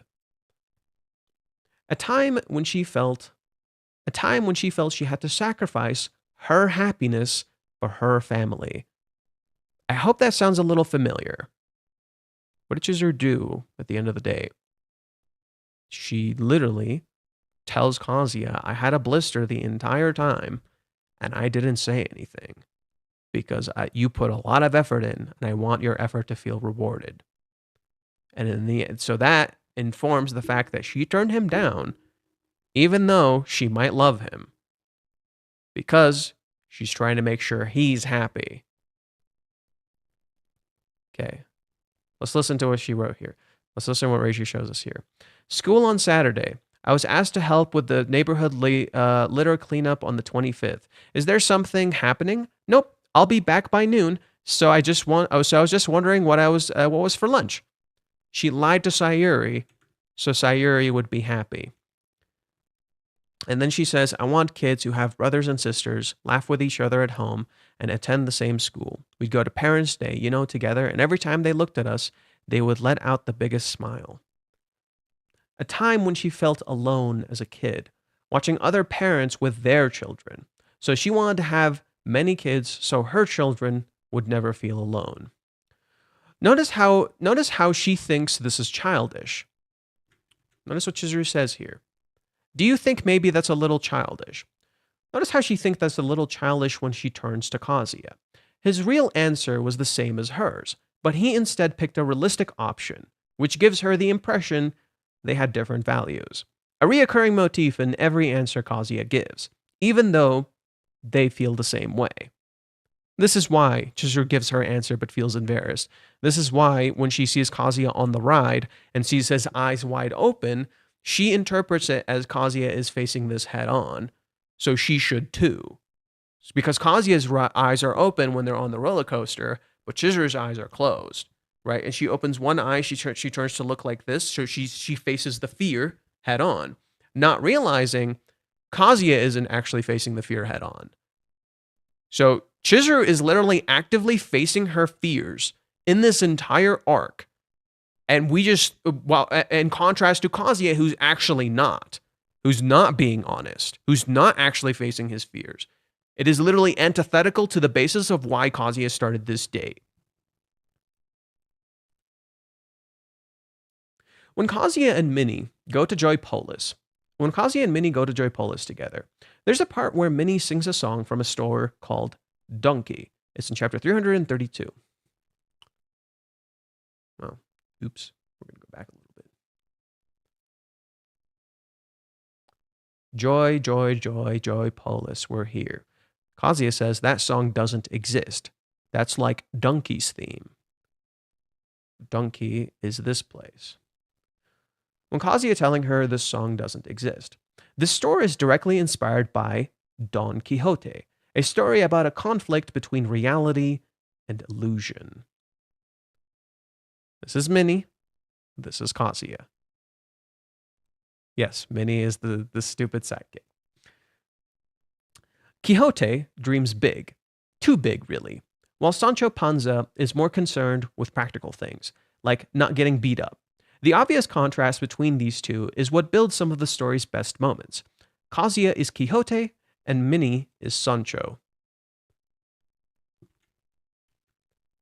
Kazuya literally spends the entire thing dreaming, and Minnie is the realist. Sancho, let's see here. Sancho plays the part of the exasperated sidekick at first, but over time, he starts to believe in Quixote's vision. Quixote, on the other hand, starts to recognize the limits of his fantasy after countless bruises and betrayals. So Minnie is literally playing along, literally acting out a fantasy for Kazuya. And in the end, she literally starts to believe it. She calls him a brave hero, and I'll be cheering you on from the front row. She starts to believe the fantasy. And we see Minnie literally starting to believe this because she starts getting sucked into it. She starts reacting when Kazuya calls her cute. She starts literally actually fully getting into the love compatibility thing and straight up committing to the role to the point that she's not even putting on the act anymore. She's just literally getting into this. She's literally starting to actually kind of fall in love, literally like Kazuya is helping her fall in love. In contrast, the opposite is happening for Kazuya. Kazuya says, I can almost see it, but at the same time, I can't. Okay. And then, in the very end, what is Kazuya reminded of at the very end of this? Mami, the person who betrayed him, the person who hurt him. If I ever saw Mami-chan again, I thought that I'd hesitate more. I thought that her cuteness would overwhelm me, and I'd get weak and flustered. I thought that I'd be a mess. I thought I'd be a mess like before. That didn't happen. Look at how he's sitting. Look at how he's shadowed out. Look at how he's just looking at the world in front of him, and there's no vision or anything. There's literally a bridge in front of him. You literally see the bridge in front of him, and he's just kind of sitting there. Doesn't this feel like a man like sitting at the end of his journey? That's kind of what it feels like. Minnie's inner thoughts train happy, happy, joy, joy, happy, happy, joy, joy. Minnie is probably autistic. I actually think Minnie probably leans towards more having ADHD than being autistic. I disagree with that. Their complicated relationship proves that dreamers need realists to keep them alive, while pragmatists need idealists to inspire them. Kazuya is a dreamer, and Minnie is a realist. Minnie plays Chizuru's role here because she is her reverse. Minnie learns to believe as Chizuru did. Right? So this is Minnie by the end of the arc, looking at Kazuya, and look at how her demeanor just kind of completely changes. In contrast to Kazuya, who realizes, I don't know anything about Iamori-san. I don't know anything about her. I don't know anything about her life. I don't know anything about what she's thinking. I was dreaming the whole time, and I didn't see her at all. Isn't that interesting? This ends up acting as a contrast to the real date. Kazuya spends a lot of the time with Minnie imagining Chizuru in different scenarios. On the actual date, these exact things happen, just that these exact things that he imagined and thought of always happen, but in the reverse of how he imagined them. So he imagines them standing next to each other, playing a game. Instead, they're playing a game across from each other. It literally happened, just not how he imagined it. Here's Chizuru. Here's Minnie right next to Kazuya when they were about to order food at Dill's or Bill's or whatever the fuck it's called. It's Bill's. I can't stop imagining Mizuhara when she gets this close. Will I be able to control myself on the date? Now look at how it looks with Chizuru. It's the reverse. Whereas Kazuya is holding his phone and Minnie leans in to look at his phone, it's the reverse here. Chizuru pulls out her phone. She knows about the menu already, so she does her own thing. Kazuya should lean in.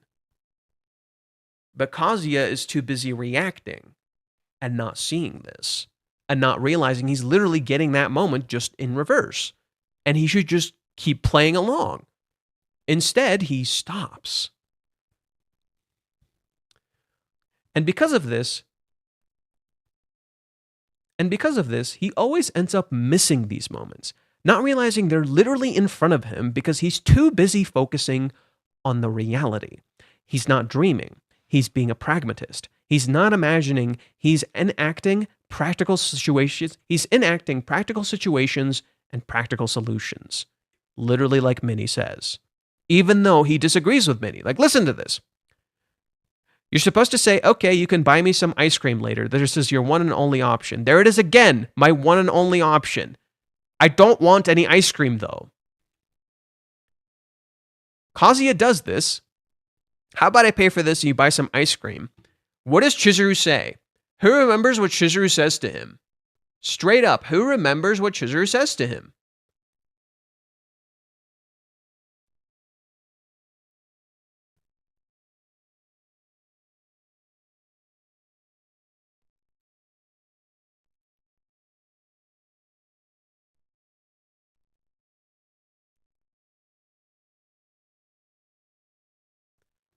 I saw that on social media. I don't want ice cream.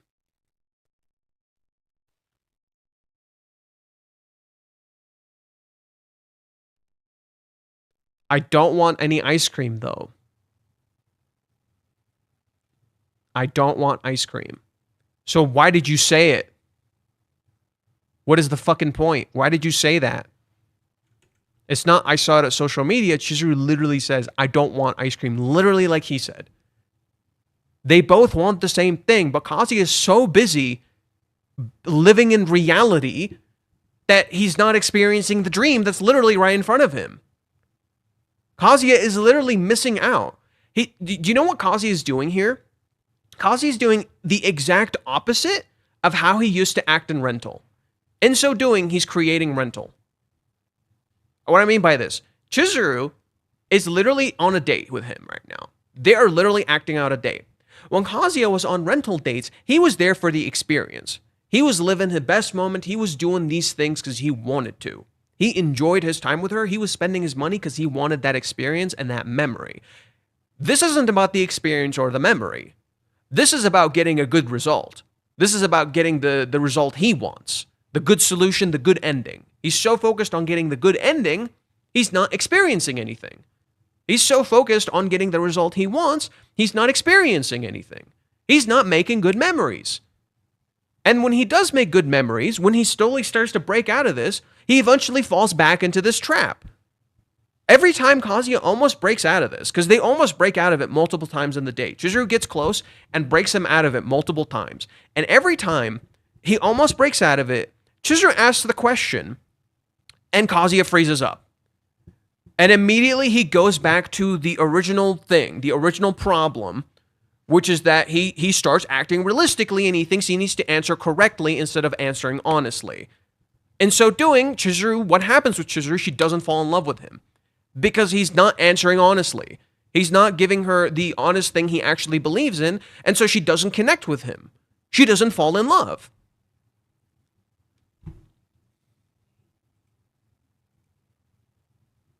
We always see it.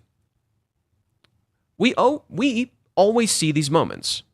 So for instance, if she's shy and can't do it, if she's excited and all goes for it, to get wild.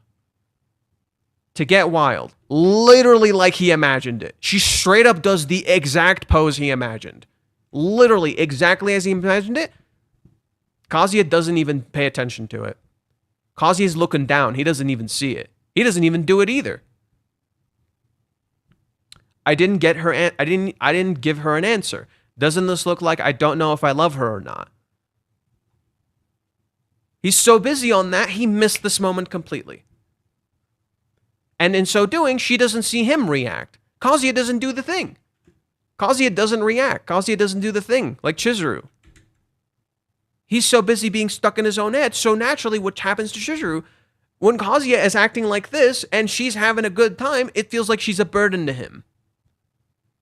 Do you see how she can perceive it like she's a burden to him? Because he's so constantly distracted by trying to give these perfect answers that are not honest to what he believes in when he wants, that he constantly doesn't act happy in the day. So she constantly feels like she's a burden to him. We always see these moments. Kazuya never sees it. He never sees her. He always misses it. Every time. He misses these moments. He misses these very moments he was looking for. He misses out on the experiences because he spends so much time trying to make this date perfect, trying to answer Chizuru's answers correctly instead of honestly. Now look at how he's reacting with Minnie. He's honest, he's letting it out, and Chizuru sees this contrast. Chizuru sees how Kazuya acts around Minnie in contrast to how he acts around her. And people will quickly blame Chizuru for this when it's not her goddamn fault. It's not her goddamn fault that Kazuya is not enjoying himself and is not being honest because Minnie said some shit to him. It's not her goddamn fault. She shouldn't have to blame herself. There's nothing. Chizuru should not need to blame herself for this. It's not her goddamn fault that Kazuya is so busy trying to get these perfect things and do this crazy rehearsal and trying to do all this other stuff and not having a good time, and she blames herself for that. That's not her goddamn fault. Chizuru did not create these things. She's actively tried to break them. And who reinforces them? Minnie, and Kazuya believes her. So it's not Kazuya's goddamn fault. And Chizuru, like literally, go out there with the Capitation Saga, Chizuru actively, consistently, every time there's a misunderstanding, every time something goes wrong, every time Minnie gets some sort of idea in his head, or Chizuru does something wrong, she clears it up every single fucking time.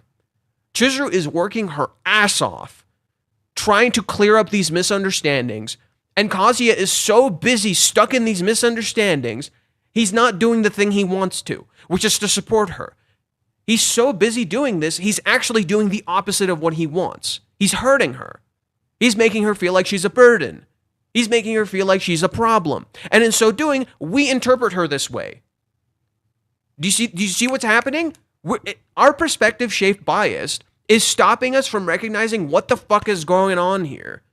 That because we're seeing it from Kazuya's POV, we get these complete misunderstandings, and because Kazuya is so busy trying to be this realist, he's actually doing the wrong thing and hurting Chizuru. Literally, like how Chizuru in the Hawaiians arc is trying to give Kazuya a choice so desperately. She's so kind. She's doing this so much. She's doing this thing so much. She's trying to help him out so much. She ultimately hurts him. Literally the same thing. Kazuya, and trying so damn hard to support Chizuru, to give her the perfect answers, to make her feel happy and accepted and supported, actually makes her feel like she's a burden. Literally, his intent backfires as Chizuru's intent backfires in Hawaiians. She's trying so hard to give him a choice that she unintentionally hurts him. The same way that Kazuya is trying so hard to make to confess to Chizuru in Hawaiians, he unintentionally corners her and makes her feel like she can't open up to him. This is the reverse. This is Kazuya constantly trying to support Chizuru as she was trying to support him, right? But what does he do instead? He makes her feel like she's a burden. In contrast, Chizuru is trying to essentially confess to Kazuya, in a sense. She's trying to literally confess to Kazuya, in a sense, and he's making her feel like that she can't confess because he doesn't believe the same thing she does. She's not falling in love. Their roles got flipped. Literally, their roles from Hawaiians got flipped. This is a reverse of Hawaiians. This arc is a reverse of Hawaiians. Their roles literally got flipped. So Chizuru is literally trying to confess, trying to find a reason to confess in this entire arc, just like Kazuya was in Hawaiians, but she's not falling in love. And Kazuya unintentionally makes her feel like a burden in trying so hard to support her and not be honest about what he thinks. They're literally, the miscommunication got flipped, and Kazuya became the very thing he didn't want to be. He was trying so hard to help her, he unintentionally did the wrong thing. Minnie was trying so hard to help, she unintentionally did the wrong thing. Chizuru was trying so hard to get Kazuya to open up that she completely misunderstood his intent. You see how you see how communication and perspective can shape our bias, and in so doing, we can do the wrong thing and hurt the people we love without meaning to. It's no one's fault and everyone's thoughts at the same time. It's no one's fault and everyone's fault at the same time. It's almost like they're humans and humans are flawed people who can do good things and bad things with good intentions. Yes, literally. It's literally what it is. They're trying to do a good thing and unintentionally come off like a burden or a bad person. So Chizuru literally looks like the bad person here, when she was literally doing everything in her goddamn power to be the good person. And so, just as Chizuru begins to believe she's a bad person, that's how we begin to perceive her, as a bad person. When in reality, Kazuya, without meaning to, was the villain in this story all along. Minnie, without meaning to, was the villain in this story all along. He was his own foil. Kazuya was literally his own foil. Minnie, the wing woman, was literally the foil. The story's literally saying we're our own foils.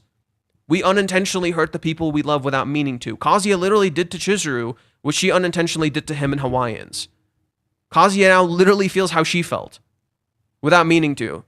He literally feels how she felt in Hawaiians, straight up. He literally feels exactly how she felt. He can now understand her better than she could ever possibly realize. They have reached a point where they can understand each other better than they could ever fucking recognize at this moment.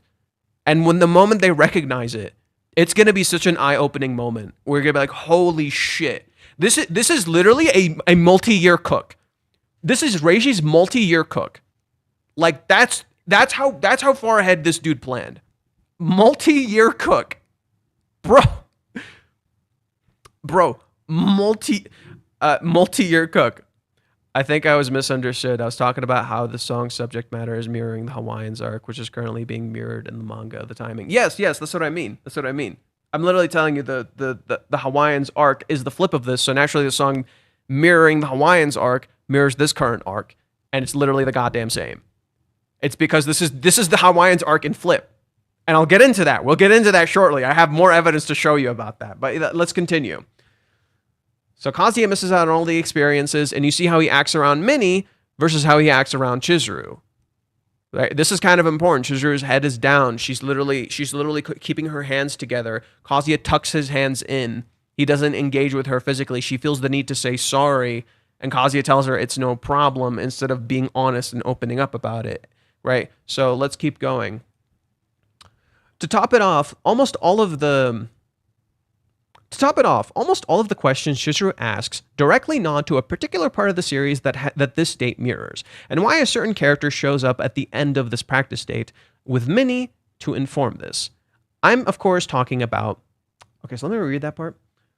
To top it all off, almost all of the questions Chizuru asks directly nod to a particular part of the series that this state mirrors, and why a certain character shows up at the end of the practice state with Minnie to inform this. I'm, of course, talking about Mommy. So, it's not too late to re-examine how you truly feel. Can you tell me why you're able to say that you love me? Hope this is starting to sound a little familiar. The person whom Kazuya also went on a date with to a park. But it was an outdoor park instead of an indoor park. The person whom he was also mesmerized by, and the person whom he also had a talk with about his feelings. Isn't that interesting? I hope this looks familiar. I hope this scene looks familiar. I'm about to show you something that literally mirrors this exact scene.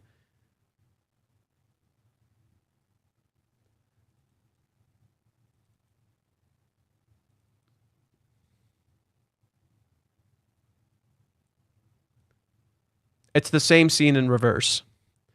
They're in light, they're in shadow. They seemingly reached a clear understanding. Kazuya is very honest here. But Kazuya is not honest here. I'm not used to this. I never go out with girls. I've never gone out with a girl before. I'm just the same. Really. In high school, I dated 2 boys, I guess, but we broke up quickly because boys is not my strong suit. Mami-chan.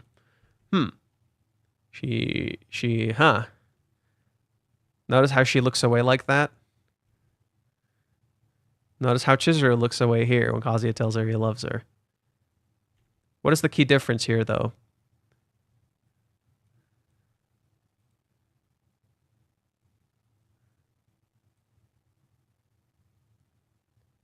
Let's go together. 2 newbies in love. I don't have any doubts either about how you feel. Whereas he touches Mommy and she touches him, Chizuru never touches Kazuya. Because they did not reach a clear understanding. Because they weren't honest. In particular, Kazuya wasn't honest. Reiji. Holy fuck, man. This dude's cooking is actually badonkers kind of insane. Holy crap. Holy crap. And in the end of the date with Mommy, she kisses him. And she does the iconic bye Chizuru moment. So, just for context as to what I mean with the iconic Chizuru bye.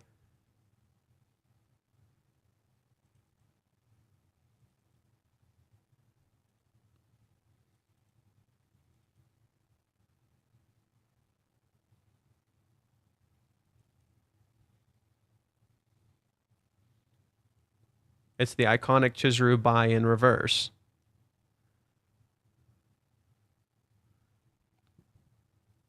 And in the end of the state, it's implying to you that, unlike with Mommy, where it just ended after this isn't just going to end after this. This is the reverse, because it's literally playing out in reverse. Chizuru doesn't just touch Kazuya and doesn't actually mean it. Chizuru feels Chizuru feels that if she's ever going to touch him, he needs to want to touch her too. Right? Mommy wants to touch Kazuya and does it selfishly. Chizuru is like, I'm not allowed to touch you until you say you want to touch me. That's the key difference. Chizuru is selfless here. She never engages unless Kazuya gives her the okay. Right? Chizuru never engages unless Kazuya gives her the okay. When she looks away, so when mommy looks away here, talking about how she dated 2 boys in high school, she's not being honest. Chizuru, when she looks away, hidden in shadow, but she's unbelievably honest. She tells him to keep it down. Right? Look at her face in contrast to mommy. Chizuru looks at Kazuya directly. Mommy doesn't. Mommy turns away from Kazuya. Mommy never faces Kazuya. Mommy never actually looks at Kazuya. She always looks away from him. She always looks to her past. She's always turning to look at her past. When mommy does this, she's not actually seeing Kazuya. Just as Chizuru is actually not seeing Kazuya here. She doesn't doubt his feelings, but she doesn't see them. Chizuru doesn't doubt Kazuya's feelings here, but she doesn't see them. Mommy says, let's go together, 2 newbies in love. She doesn't see Kazuya at all. Mommy's acting out a play. And in contrast to Chizuru, who's not acting. In contrast to Chizuru, who's not acting, but she doesn't see Kazuya. That's the mirror between these 2 scenes. Whereas mommy acts out a play and pressures Kazuya's hands into literally she's just lying. She's just making stuff up. To get this fantasy of hers. Mommy willfully lives in a fake fantasy for herself.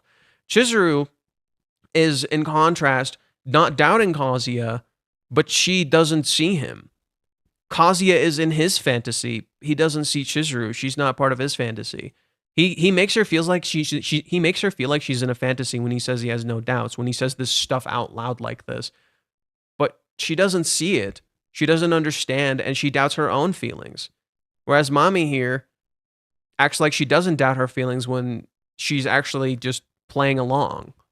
She's saying she doesn't doubt her feelings, but she's lying about everything. Chizuru's being sincere here, mommy's lying.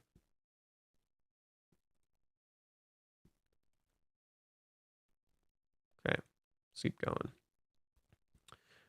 And of course, so as I was saying with mommy earlier, let me finish reading what I wrote. The person whom Kazuya also went on a date with at a park, but it was an outdoor park instead of an indoor park. The person whom Kazuya was also mesmerized by. The person whom he also had a talk with about his feelings, who he also told how many kids he wanted, who he then kissed by the end of the date. Mommy literally knew how many kids Kazuya wanted. They even daydreamed, apparently, about the name of their kid. But mommy's also the person who told him everything he wanted was creepy and too much. So Kazuya, like those traumas, despite knowing his answer, never shares honestly, never fully opens up. He knows his love, but he knows his love, but he defines himself with fear. Minnie recreated this doubt, but in reverse. I mean, he's never had that kind of experience before, and from time to time, he puts on that scary look on his face. Doesn't Kazuya have a scary look on his face? Interesting. Let's get into that for a second. When Chizuru asks about cheating, how does Kazuya perceive the look on his face when he gives his answers? She's like, what is your answer? Oh, I don't know, maybe kissing. The eyes of a peeping Tom. He puts on that scary look on his face. Kazuya starts perceiving himself this way. Kazuya starts seeing himself this way. All these times, Kazuya perceives himself as creepy or having a creepy look or a scary look. Literally from back then. Mommy said this, and now Kazuya starts viewing it this way. Like on one of our dates we went on, I wore a miniskirt, and when I sat down, it felt like I was in danger if I were to stand up. After the first kiss, he stopped caring for decency and had garlic breath every single day. What does Kazuya do in this date? Dresses up super nice, tries to constantly show he's taking care of himself, tries to constantly show his best self no matter what. And he constantly tries to be respectful and not touch her and not engage. Every chance he got, he tried to hold my hand every chance. Never tries to touch Chizuru. In fact, so much so that it means the world to him that in the end of it, he didn't touch her, he didn't engage. And then when we went out for lunch, he'd then keep me with him till midnight at bars. Kazuya, what does he try to do when he notices it's getting late? When they're at the bar, what does Kazuya try to do?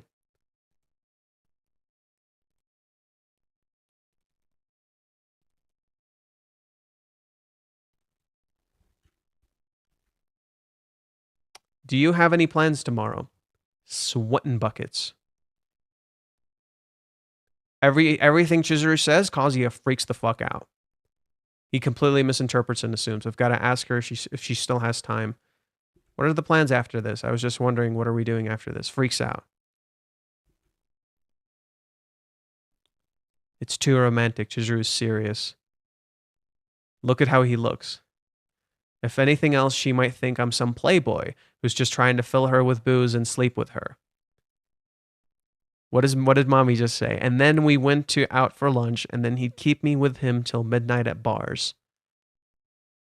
Like some sort of playboy. But then again, maybe it hasn't stopped raining. We don't have to push yourself if you're busy or anything. It's Kazuya's trauma defining him. Every single word mommy said about him, it's defining him. He's choosing to define himself with fear, not love. What am I even... Damn it, I'm so stupid. What am I even saying? He's reacting. He's not acting, he's reacting. Oh, am I trying to run away? The forest cat said it'd die down by nighttime, but who knows? The ocean might be pretty cold. We can use an umbrella if it's raining. Why am I running away? Why am I trying to run away? What the fuck am I doing? I just could have just said we should go. I'm so scared of this happening that I came up with a way out. Are you sure that you're okay with not going? Don't we have something to talk about? Damn it. Something we need to talk about. I want to go. Come on, we got to face this head on together. Yeah, for sure. She's trying to give me an answer. Mizuhara. She's not trying. She's not running away and not accepting my way out. She's diving right in. Mommy never dove in. Never committed. Chizuru constantly committing. Constantly. Let's do this. Let's do this. Let's commit to this. We're going to fucking do this. Let's commit to this. Every single time consistently. Let's commit to this. Let's do this. We're going to face this head on. I'm going to find my answer no matter how fucking scared I am. Mommy runs away.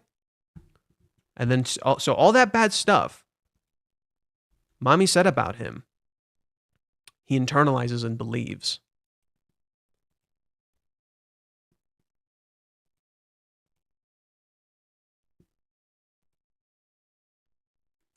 It kind of reminds me of a little kid.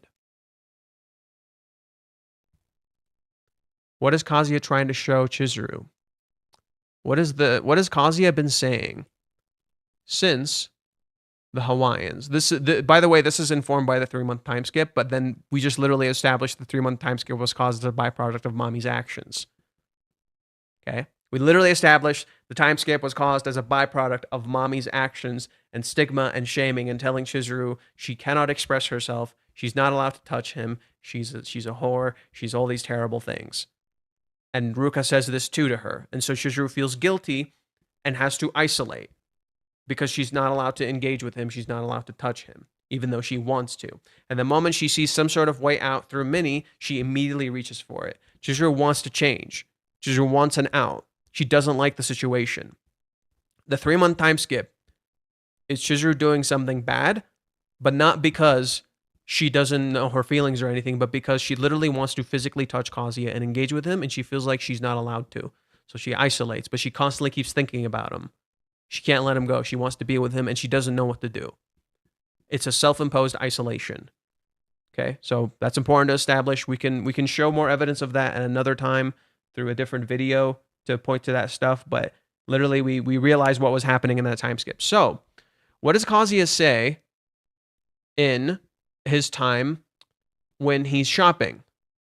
What is Kazuya seemingly convinced that he needs to do that Chizuru is not even thinking about or even looking at because she already believes it's true? Let's pull it up.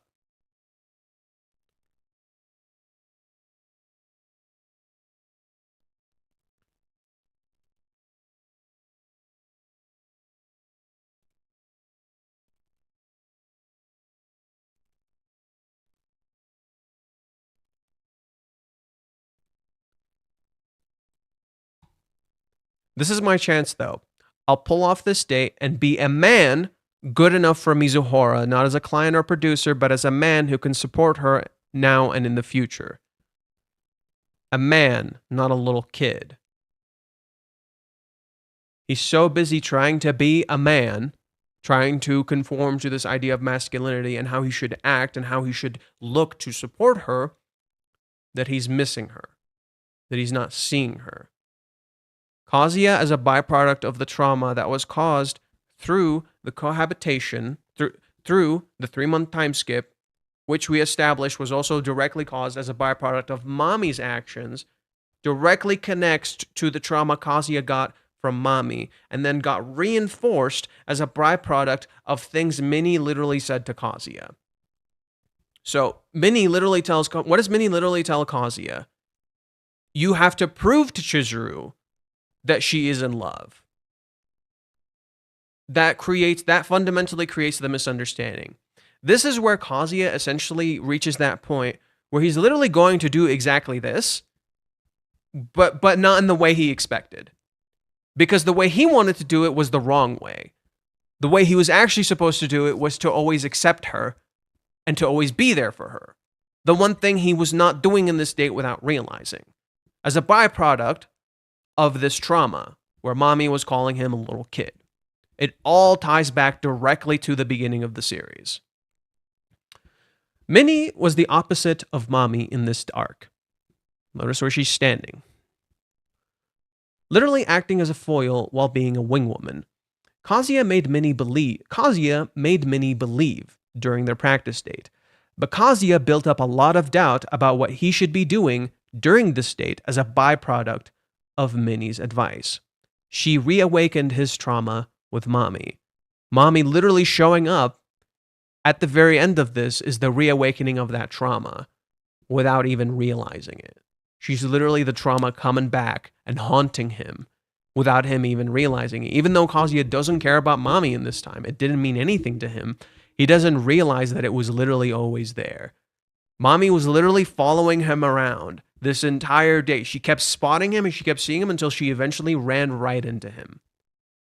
And Kazuya Kazuya literally didn't see his trauma haunting him until the very end where he had to look it dead in the face. It's exactly what happened here. So while many started believing, literally saying love compatibility, Kazuya felt like, I'm climbing a steep cliff on a razor thin path. This should look familiar. This exact imagery should look very familiar.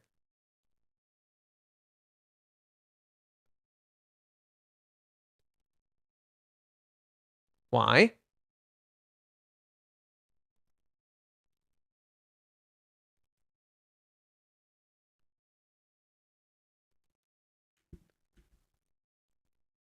You're trying to say it.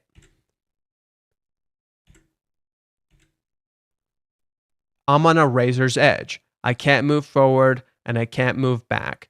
This is hell. I'm climbing a steep cliff on a razor-thin path, and Mizuhara is all the way up there.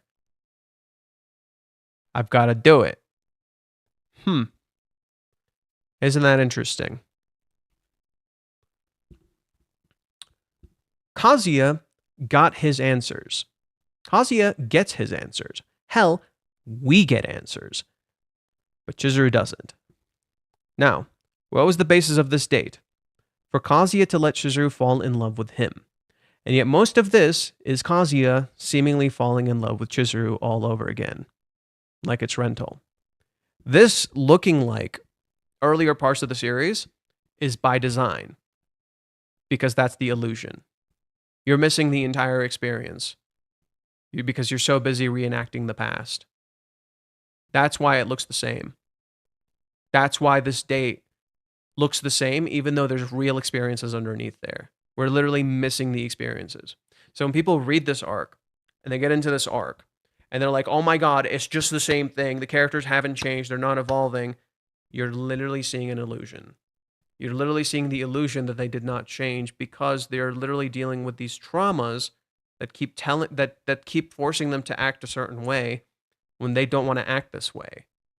And you constantly see them break out of this, and then the trauma drags them back. You break out of this, and the trauma drags them back. And literally, this is them needing to face the fear head on. They need to feel the full brunt of the fear head on. Like Kazuya needed to feel the pain that he did at the end of this. Kazuya needed to get rejected. It needed to happen. Because it was going to wake him the fuck up. Kazuya needed to wake the fuck up. He needed to stop living with the trauma in the past and live now. He's so focused on his past and the mistakes caused by that past and the advice in order to reach that future, right? He wants to get past his past so he can reach the future. But in so doing, he's so fixated on the past, he's not living right now, right? Kazuya is so focused on his past, he's not living in the future, or he's not living in the world that he wants to live in right now, because he's afraid he won't reach the future as a byproduct of his past. Chizuru is the reverse. She's so focused on her future, she ends up reenacting her past.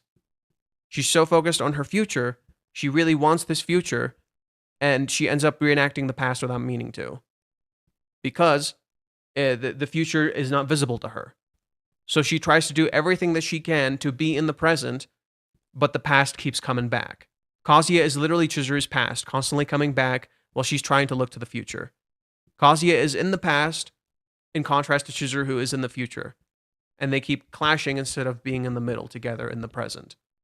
Kazuya is in the past, Chizuru is in the future, and they can't see each other. They're literally not looking at each other. And it's causing this misunderstanding.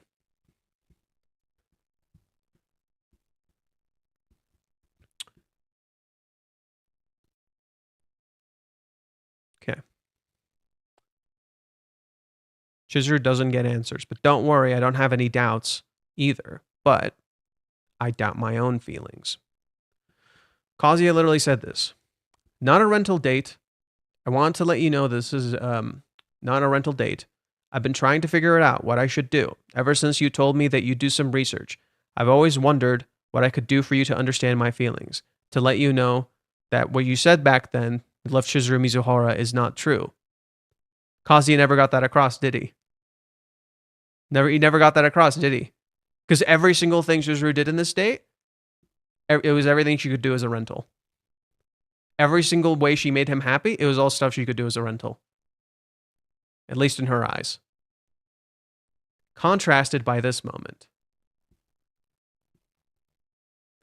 The moment is contrasted by Kazuya saying he would wait as long as it takes for Chizuru to feel like she loves him. Rather than the pair creating an understanding and a bridge and sharing in light, like they do right here. In the center, they're in shadow, but both are illuminated in light. They come to a very clear understanding. They're being their most honest self. Contrast. Kazuya is in shadow. Chizuru is in light. They're even dressed separately. They're even dressed differently. Chizuru is wearing black. Kazuya is wearing white. Rather than pair creating an understanding or sharing in light, Kazuya is in shadow and Chizuru is in light. They are out of sync on the purpose of this. Chizuru never got to fall in love here because Kazuya never let her. He was so busy trying to be perfect, he forgot the very foundation and purpose of this date, letting Chizuru love him. And how can she love him if all he does is hide himself in this state? And what does Chizuru see?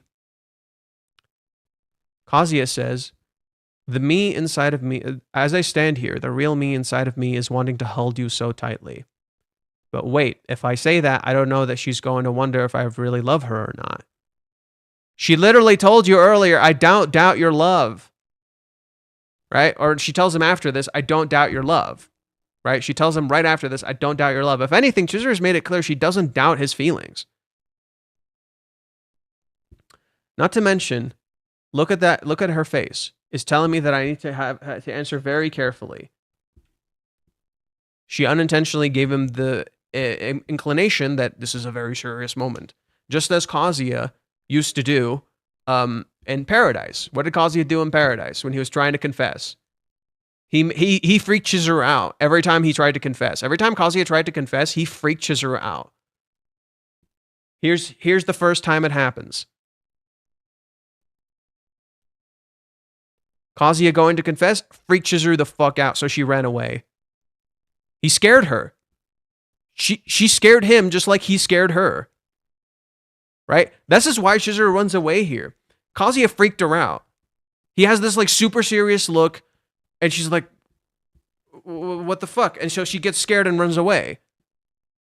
And this happens again in Hawaiians. Literally, this same thing happens again in Hawaiians.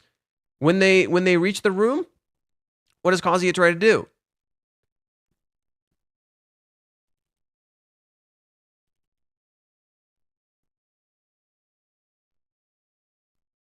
Kazuya grabs the room. He gets the room key. Chizuru's upset at him. She's like, "What are you doing? You're gonna give grandma the wrong impressions. What's going on?" And she says, "We still have time to switch to a shared room." Mizuhara, dead serious look. He starts confessing. She's like, "What the fuck is he doing?" And she freaks out and runs away.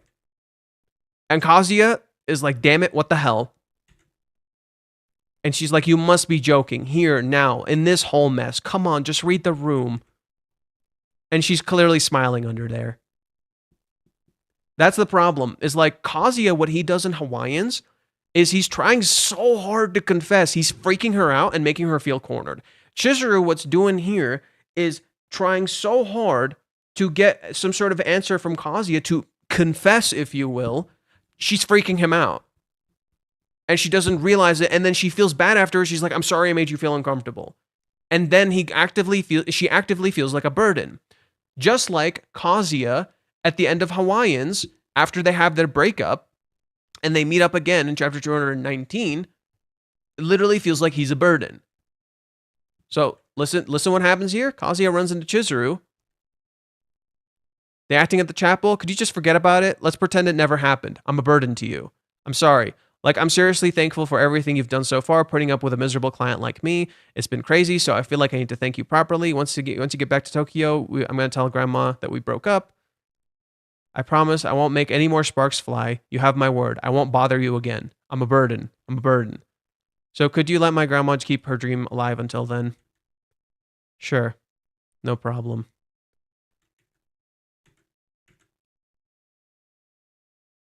And then you see mommy walking away smiling.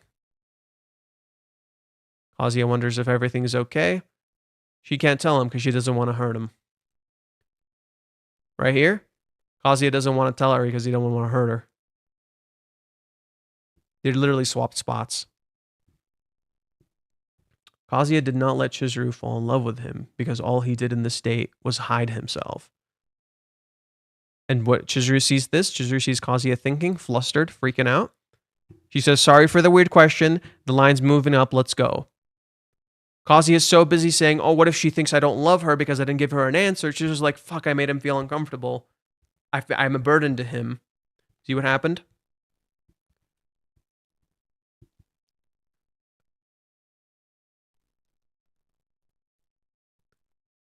Let's see. Kazuya never touches her, never acts playful, always tries to support her, but never actually considers what she's asking, that being to be included. He made her feel isolated.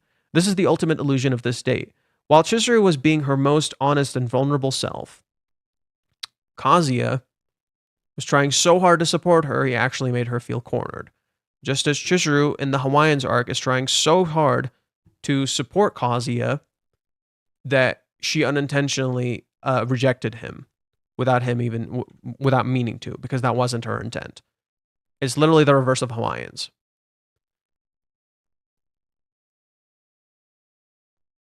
Okay. So while Chizuru, so this is the illusion of this state. While Chizuru was being her most honest and vulnerable self, and in turn felt like a terrible person because she never got him to want anything from her except for all the stuff they always do on rental, Kazuya was hiding himself for nearly the whole date, running away, defining himself with fear, never asking the questions he wants to ask. I can't back down now after what I just said. Hey, don't think so badly about yourself, okay? You made it sound as if you can't do anything else. I actually might want to be together all the time. It's totally possible to have a romantic relationship with Mizuhara, but he never conveys this. It's always in his head. He didn't face the adversity head on like he said he would. Chizuru felt isolated in most of the day. She was either walking behind or in front, rarely next to him. Kazuya rarely, if ever, expressed how much each little thing she did meant to him, and yet she never doubts his love for her. This feeling is the one thing that never changes. A lonely battle, challenge accepted. I can't rely on Yamori-san on the actual date. For starters, I even relied on Mizuhara the whole time to get me through my hardships with Mami-chan. So what people don't realize is that they're like, oh, a separation arc needs to happen. The separation arc was happening the whole time in this entire cohabitation, and it happened one last time right before, right after they had the rejection happen, or right after the breakup happened, if you will, rather than a rejection. And now they connected again. The rejection's already gone, the separation's already done. The separation's over. It literally happened. That little time when they were separated, it already happened, and that was it. The entire date, they were actually separated. That now they're actually together. So the entire date and the entire cohabitation, they're both getting closer and further away. And in the very end of this, they actually separate. And they reconnect again. Literally, the separation arc happened the entire time, and we didn't know. We were literally going through the entire arc is the separation arc. And we literally did not know. Right? He's walking behind her. He's not being playful. Right? He's not being honest about what he wants. And she never sees him. She never doubted her love for him, or his love for her. She never doubted his love for her, but she did doubt her. But she did doubt her love for him, because she was supposed to fall in love here. That was the point. Like this cover right here, Chizuru is searching around Kazuya, not realizing her hand is already on his heart. She can't see him because he's hiding in plain sight. Right? He's hiding in plain sight. She can't see him, but her hand is already right there.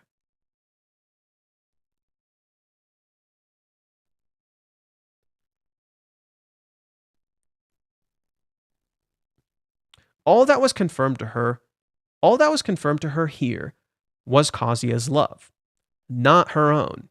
And so, if this is when she was supposed to fall in love, but she never did, like she understood that the answer, but she never did like she understood she would here, then the answer is clear. She may love him, but she doesn't. Chizuru never lied or led him on. She said the truth. Chapter 383, when we were reading it, and Chizuru says what she says right here. My feelings for him, my decision, were so sincere, almost pathetically so. She never lied. Chizuru never lied once. She never led him on. She told him the truth. She literally told him the truth. Everything she said was true. She never lied. She was being honest. She may love him, but she didn't fall in love. In this date, she didn't fall in love. Because that never happened. That was supposed to happen somehow. It never did. Because Kazuya didn't let her.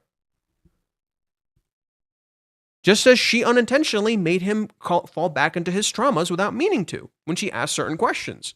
They literally miscommunicated and gave each other the wrong impressions of one another.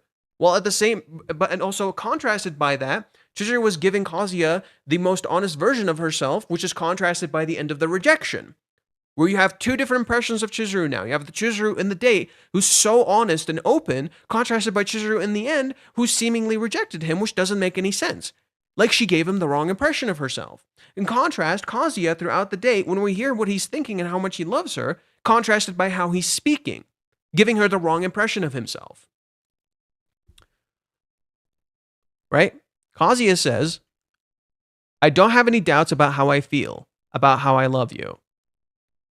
Chizuru, my feelings for him and my decision were so sincere, almost pathetically so. On the way home, I couldn't help but feel guilty for not being able to come up with an answer to my feelings, and for his sake as well, the desperation to not put it off any longer than I already had.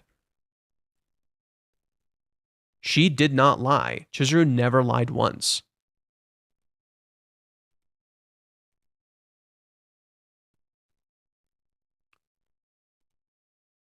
The date was always going to end in a rejection because of its very foundation. The date was always going to end in a rejection because of its very foundation, because the meaning and intent were misunderstood here. We focused on the wrong objective, saw the wrong things, how Kazuya handled it and how he expressed himself by fear rather than love, how Chizuru asked questions not realizing what Kazuya was going through, and in turn not recognizing that she was actually cornering him without meaning to. They literally cornered each other without meaning to. Kazuya couldn't give her answers because the questions made him feel cornered. In so doing, she didn't fall in love. She didn't recognize that something was wrong with him here. She tried to help him as much as she could, but it's something Kazuya ultimately has to face. In contrast, she wasn't essentially seeing Kazuya, right? She was only seeing a part of Kazuya. She was getting the wrong impression of him. In that same way, Kazuya wasn't seeing Chizuru. He was defining himself by fear.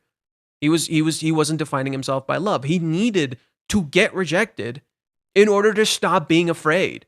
It happened. It's done now. He can stop being afraid now. He can let it out. He can just be honest. He needed to get rejected so he could be honest to his love, so he can start defining himself with love instead of fear, right? This actually needed to happen, and because it happened, now he can show her his real self, and she can actually fall in love. She can actually truly see that love firsthand because now there's no limiters anymore. There was a limiter before. Now there's no limiters. But this is also when the actual day starts, because now that the rejection, his ultimate fear, came true, he can stop focusing on the fear and instead see how afraid and alone Chizuru actually is. How she persevered in this state despite the pain. But I still can't put it on yet. If I were you, I'd hate someone like me. Despite how much it hurt, despite feeling so alone in this time, he can see her and her pain head on by being honest with his own love, with what his love is supposed to be about, supporting her, being there for her. Kazuya didn't see this before, but now the actual curtain rises. Kazuya didn't know about the blister. He didn't know she was hurt the whole time. Chizuru said she's been hurt since near the beginning, the whole time. She put up with it, a blister on both feet. This looks like it really hurt. Did she really go on this date while dealing with this? Why didn't you say anything? Because it's not right. You put so much work into everything. It wouldn't be fair to ruin it because of me. She put him first. I see. She also got new shoes, huh? She prepared for everything and dealt with the pain. She spent her money. She spent her time. She dealt with the pain and bared with it just for him. And somehow this is supposed to be the person who is seemingly taking his money, wasting his time, and hurting him. Where's the logic here? Because she didn't want to ruin the mood. I didn't notice it at all. I never saw. I was always stuck in my fears. I never noticed her. I was so stuck in trying to support her, I never noticed her. I was so focused on the wrong things, I never saw her. That's how important this date was to her. Just knowing that makes me so happy. Let me pull up the scene where he says it makes me happy.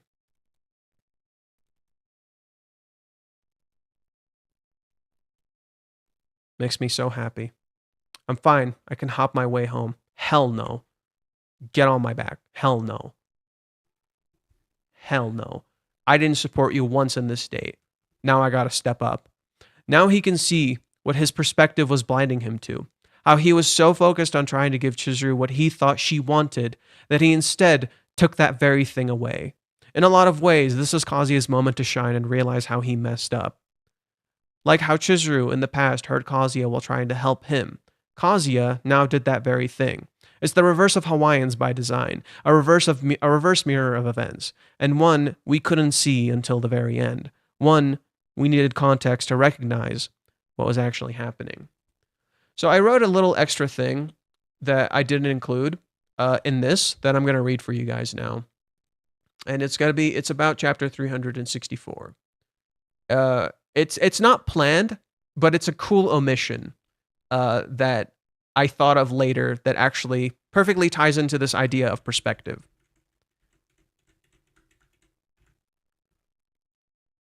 So let me pull it up.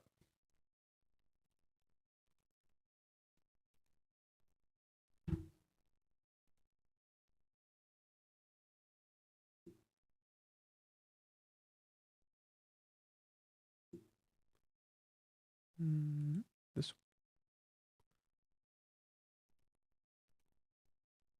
Let's go.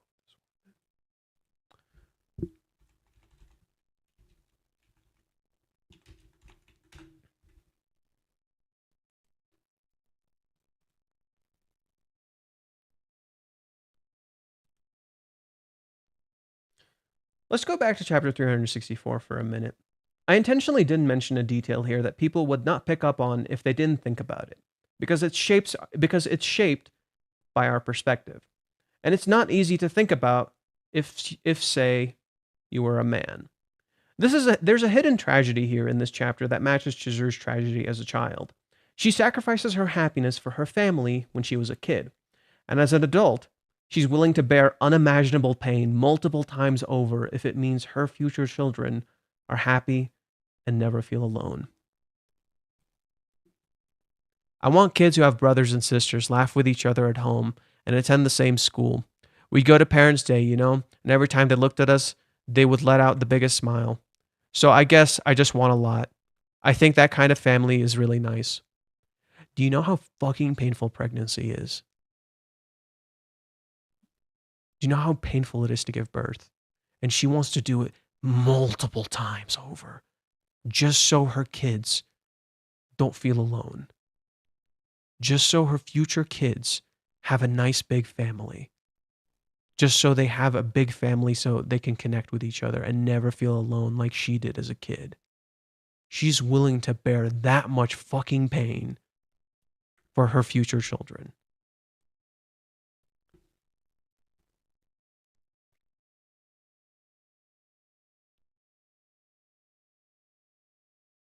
It's in plain view, but you don't think about it. How much she's willing to get hurt for the people she loves so they can be happy. So they can have something small like an easy day. So they can have something small like an easier day, or something much grander like an awesome childhood and a big family. Which begs the question. First, how can people say she is the bad person here? How can you see this and think to yourself, yep, she's the bitch who's choosing her work over love, or she just cares about money? You either didn't read the text, or you're so busy judging her, you never stopped for a minute to think about what she was going through or what she was saying. Second, isn't it Kazuya's turn to get hurt for her? To feel the pain and get hurt so she can be happy? He needed to get rejected.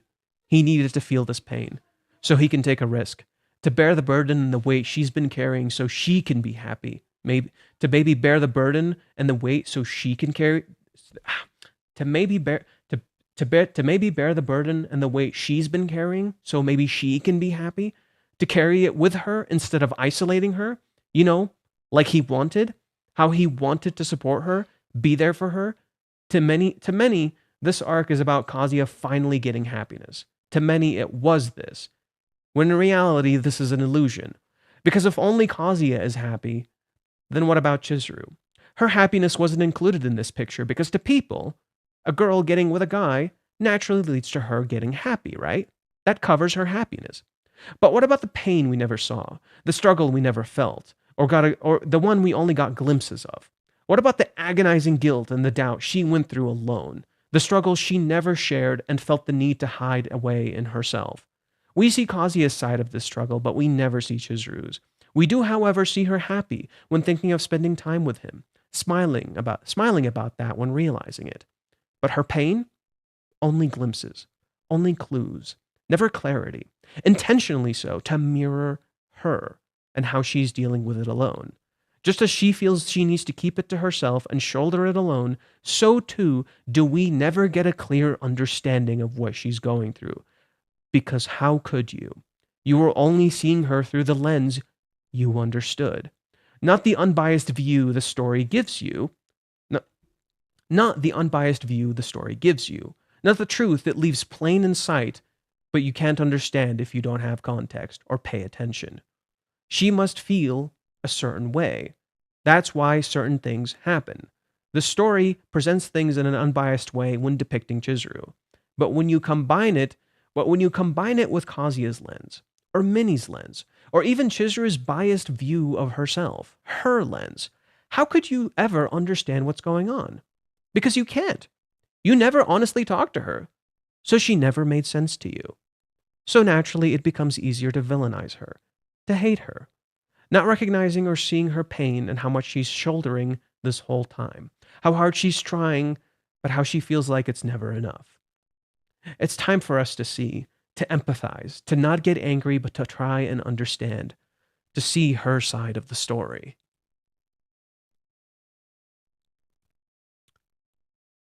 You can see this element of perspective in chapter 324, when Chizuru goes to clean the Ichinose gravestone. Chizuru asks Sayuri what she saw that she didn't. As she leaves, the wind blows, making her turn around. This isn't clear at first what it means, so Chizuru doesn't get it.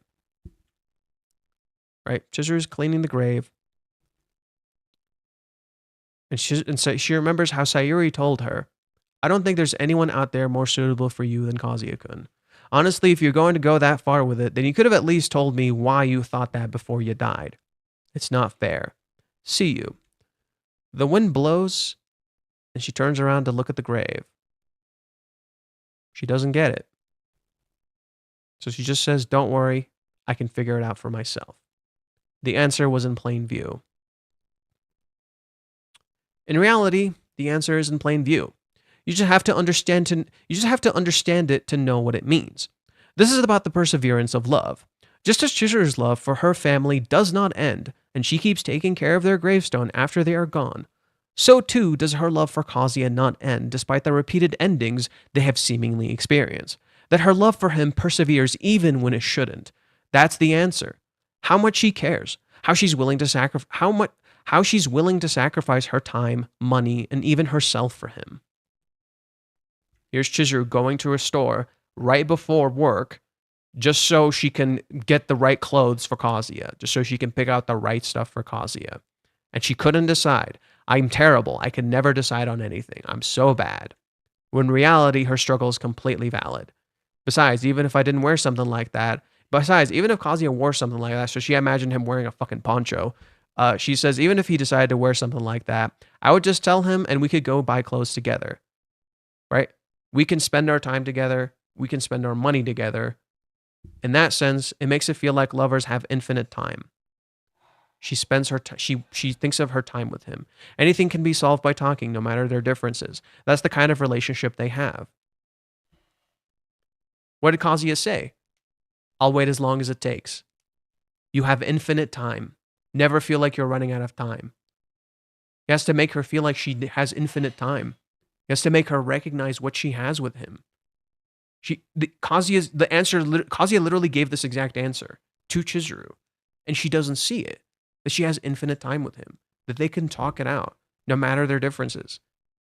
A bond shared with only one other person in the entire world. This is literally what's happening right now. They're sharing their bond with each other. Kazuya is telling her, "You have infinite time."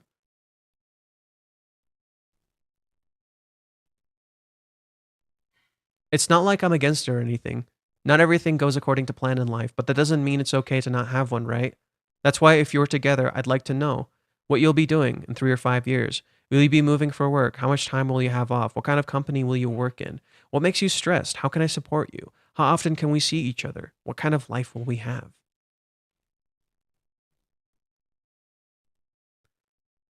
Because he means that much to her. That she's already in love and doesn't see it in herself or her actions because she perceives her actions as something Kazuya doesn't actually need. He doesn't feel comfortable touching her. He doesn't want to hug her. Just get on. I might be heavy, not at all. She perceives herself as a burden. The happiness he gets from the happiness he gets is from things she can do as a rental, none of the things she provided herself. That's why Chizuru wants to find a clear boundary between rental and real dating, to see what she can give versus what she already does through fake dating. I've been thinking about it a lot. Where's the line drawn between a rental girlfriend and a real girlfriend? I receive money, go on dates, and hold hands. That's who I am. It's all platonic through Diamond, but sometimes I even whisper sweet nothings to them. But never once have I fallen in love with a client. When I talk about quitting my job as a rental girlfriend, it wouldn't be for my boyfriend, it would be for my clients. I could never be their girlfriend because I already have someone I love. That's why I'm here today, so I can learn how to describe what it is that I'm feeling. Sorry, I know that's lame. Sorry. It's not lame. What is her value outside of these superficial stuff she already does? Not realizing that almost everything she does holds meaning to Kazuya, instead interpreting these as burdens to him, when he appreciates every little thing she does, no matter how small. Who would have thought that the break area would be the highlight of today? I was worried over nothing. I thought we wouldn't get excited over anything because of how packed the place was, and that the rain would be depressing for her. The place and what you do there are important, but who you're with matters most. During future hardships and difficult times, we can laugh together over little things like this, or hang out together even if there's nothing to do. Even on the rainiest days, I think I can have fun as long as I'm with you. Just as she cares for the family grave, despite the little girl walking by and telling her how small it is, the small stuff matters. It's why the characters appear small in this cover page. That's so large. Let's read it again. Just as she cares for the family grave, despite the little girl walking by and pointing out how small it is, so too the small stuff matters. It's why the characters appear small in the cover page that's so large. It's the small intimate moments that matter most. It's like I said in an earlier post, no matter how small these desires and acts are, they hold value. It doesn't matter how they are perceived. This is secretly an arc about Kazuya overcoming his fear by facing and accepting it head on, while Chizuru is doing that the whole time.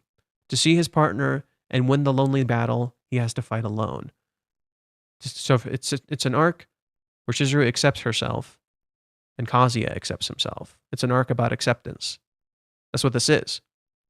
An arc about accepting loss, just as Kazuya accepted the rejection, and also accepting yourself and accepting your partner.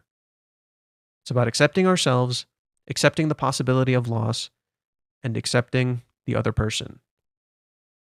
And this also matches perfectly with why grief is a prominent theme in this arc.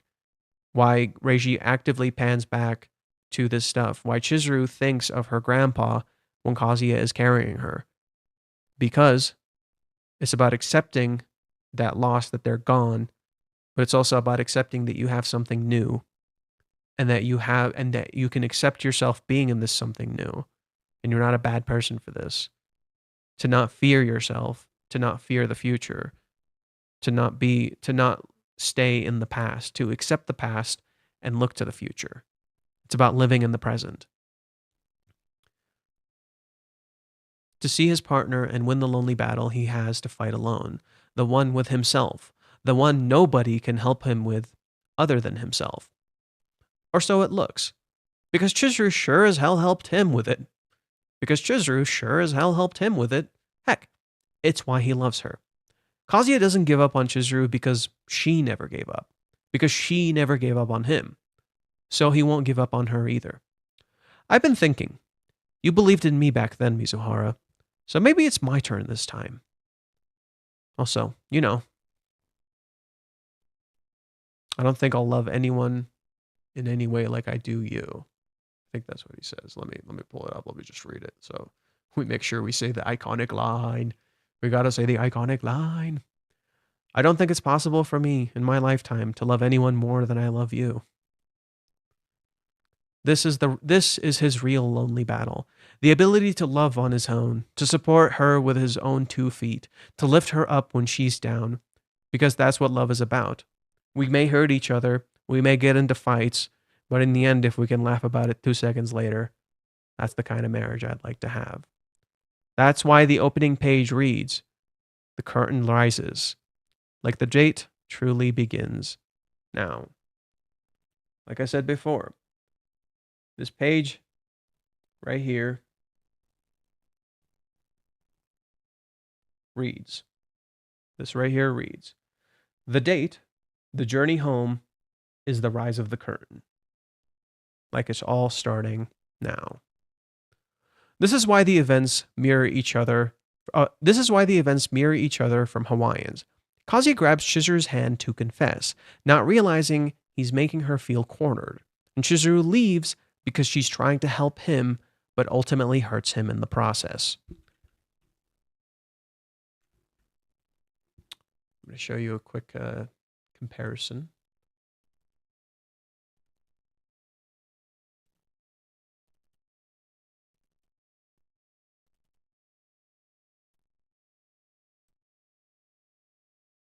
Still, even so,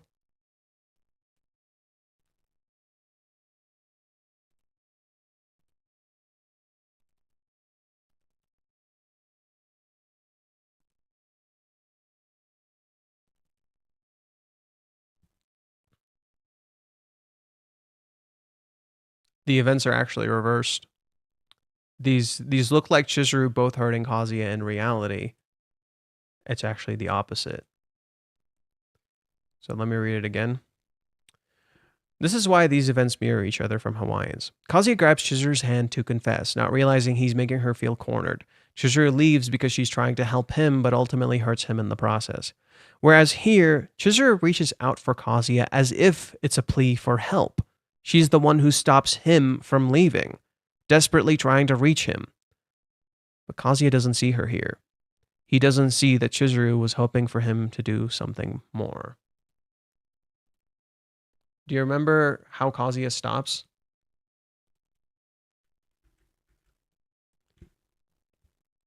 The beach still has a lot of space. Maybe we can take a stroll on the coast and figure it out by the time we get to the other side. How about we head over there? Damn it, I should have drunk more alcohol. Want to head back to the hotel? Yeah. You see, that was when I realized something. We haven't held hands all day. Still, that didn't mean I won Mizuhara over or that the date was a success. But that was enough to make me really happy. I had never thought I'd be so happy to not hold hands with her. I felt pretty dumb about it all. But I let it sink in for all but 2 seconds. I want you to pay attention to this. The distress is clearly visible. If it'll load.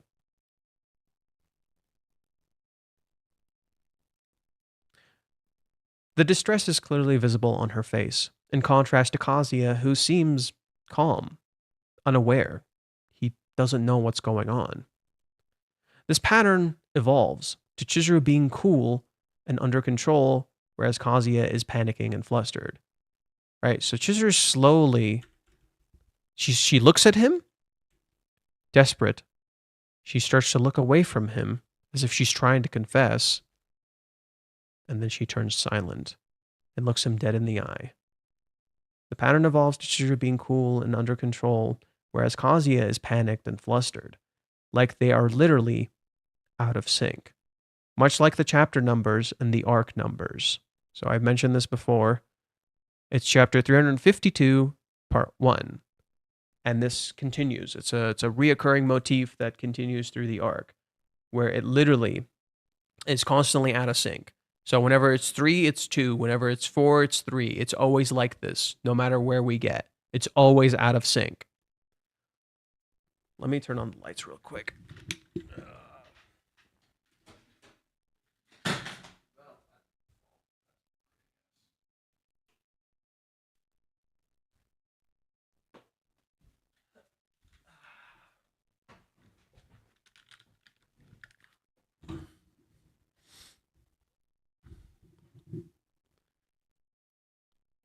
But Kazuya doesn't see her here. He doesn't understand. He never responds. He never recognizes the romantic situation he's in. He just stands silently from her POV, making assumptions and being unsure, literally matching how her hand comes out of nowhere in this panel when it was always there. Her hand literally comes out of nowhere. He doesn't even see it happen. He's literally not seeing her. Thinking about it like that makes me super nervous. His eyes are closed.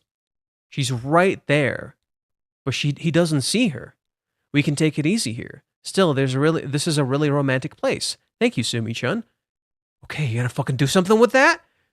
But what now? Is Mizuhara enjoying the night view? How am I supposed to make this into a more serious conversation? It's really pretty. Yeah. You're really pretty. Never says that. He had a perfect segue. And he doesn't do it. And he never does anything. Unlike Chizuru, Kazuya doesn't leave here. But he may as well be gone. He's not present here at all. This is how Kazuya ran away from Chizuru when she wanted him to stay. Just as Chizuru ran away from him when he wanted her to stay. He's standing right in front of her, and he isn't actually there. He's standing right in front of her, and he isn't actually there. Both of these events occur in a romantic spot. A church and a pier. Both reverse in the most unexpected places. During the day, in front of everyone, and completely alone at night. The fonts are even the reverse of color. The fonts are even reverse colors. One is white and matches the night. One is black and matches the day.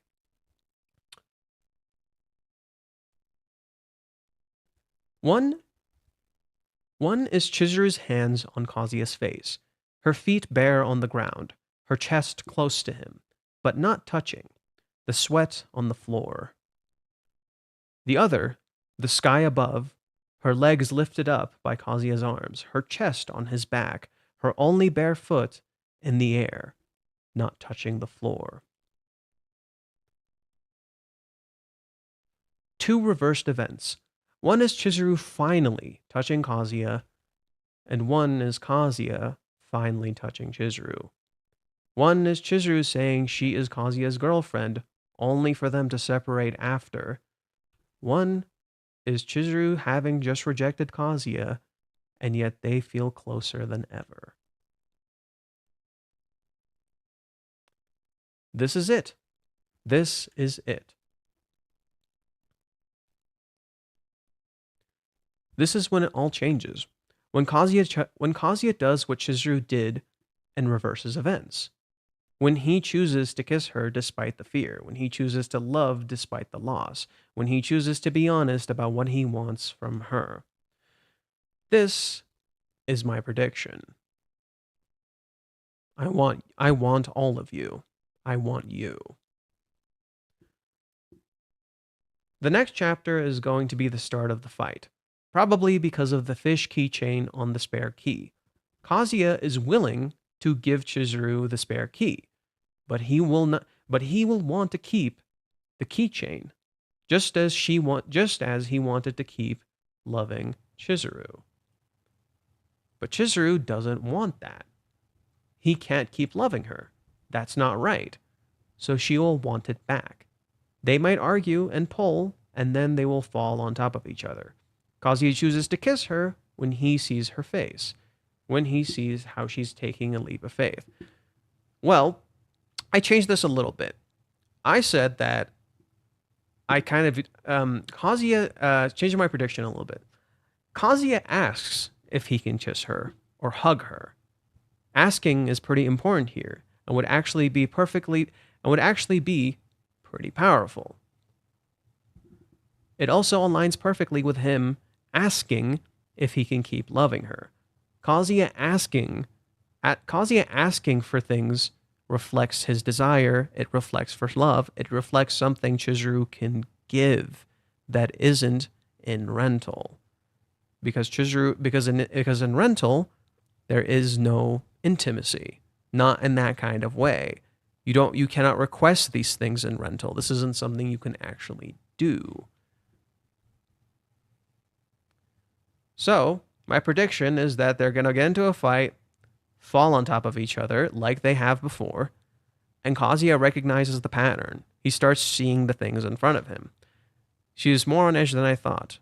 But still, I can't help but think she kicked me away just because I came close way back then. But now she doesn't push me away and even lets me lean on her. I feel like that means something, and it just doesn't stop. Even as we sit here like this, my heart continues to race. Contrasted by her heart racing. He chooses to risk it all and asks Chizuru if he can kiss her, because he has nothing left to lose. Because if he wants to be with her, he has to be willing to face this adversity, this fear. Like the keychain, he has to trust that Chizuru isn't against this, that he could ask these things and nothing will happen. A spare key. Trust. I cannot betray her trust. I'll show her I'll become someone worthy. I know this is creepy as hell, but I cannot stop imagining things once I hear the word bath. Calm down, Kazuya. Be a guy she can put her faith in. Be a man. I showed you the contrast between these two. For real, I can't take this anymore. I can't take this anymore. Both of these scenes are the characters being horny for each other. Go for it, instead of constantly holding himself back. Take a risk, because that's how you get what you want in life.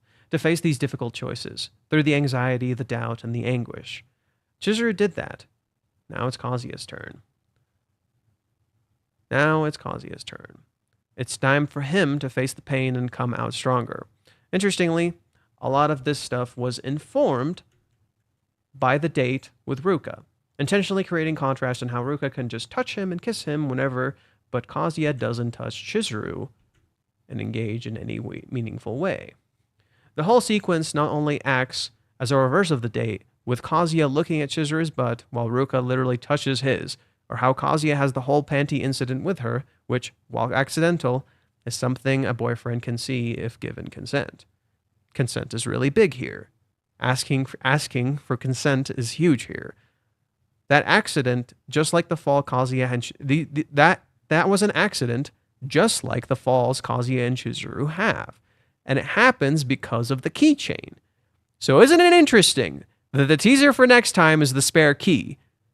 Oddly perfect timing considering this was shown before the date. Like I said, fight, kiss, sex, propose. All right.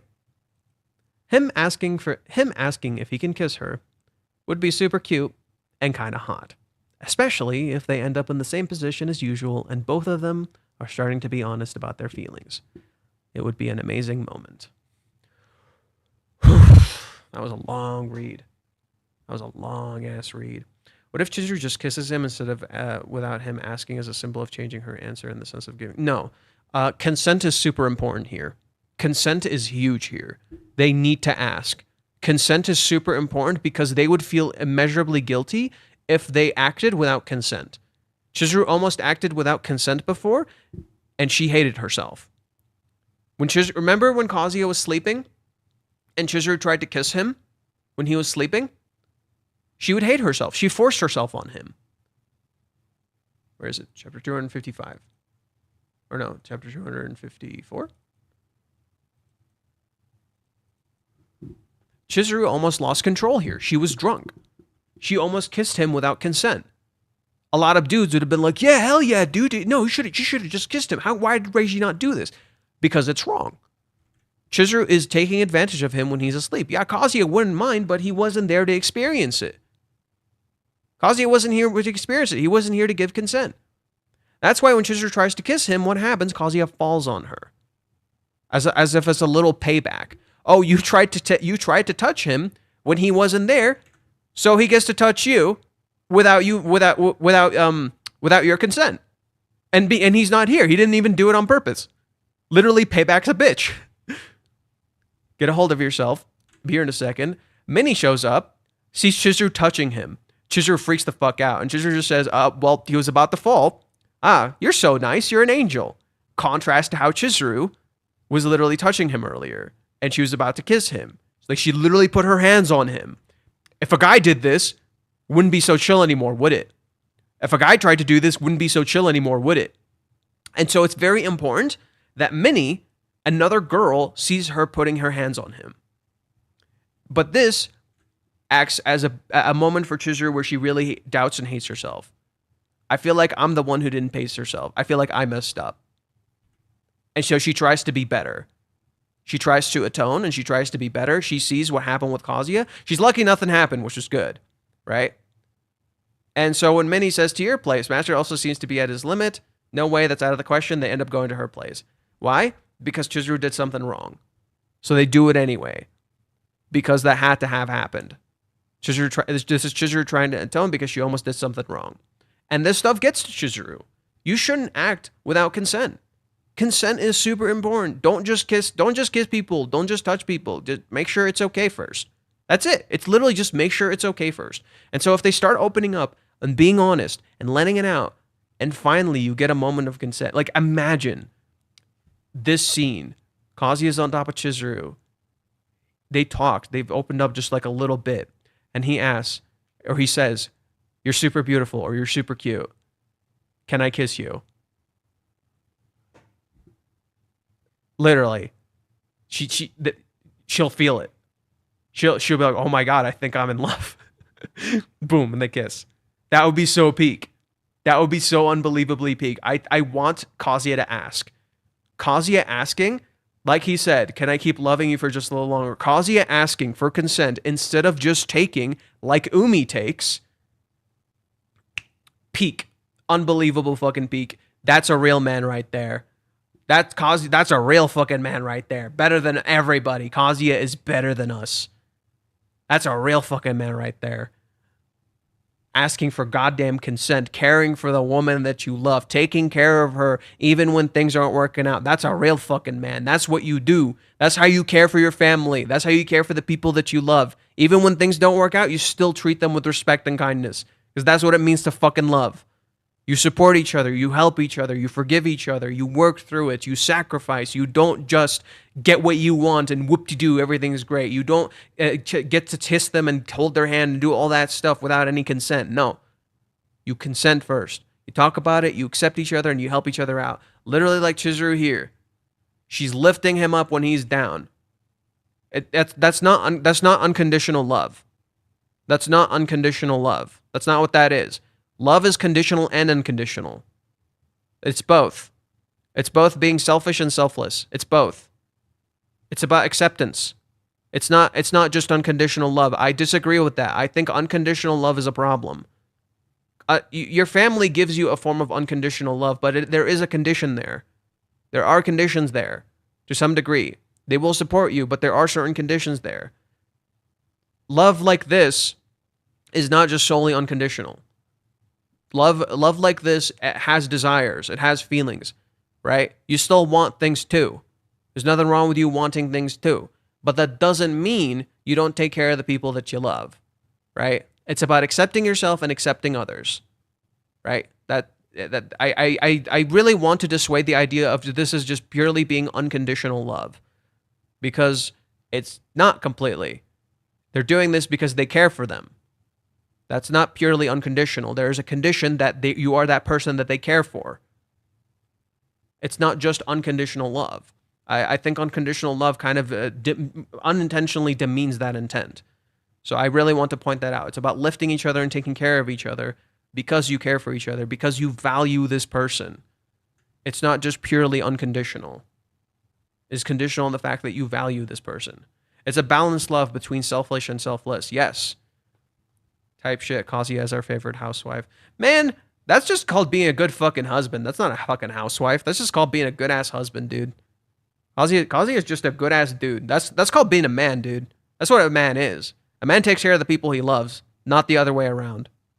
Well, what's the other way around, actually? Man just takes care of the people that he loves, and he cares for them. What would even be the other way around? He doesn't take care of them? He hurts them? Yeah, he doesn't hurt them. There we go. He doesn't hurt them. Right?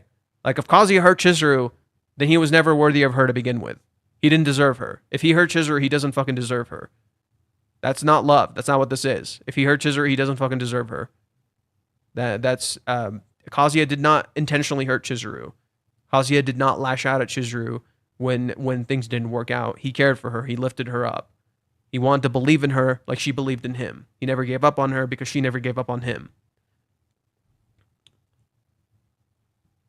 Being alive is a condition. I guess so. Being alive is a condition. I guess so. Let's see. So they answered me on what that meant. Everyday life and her.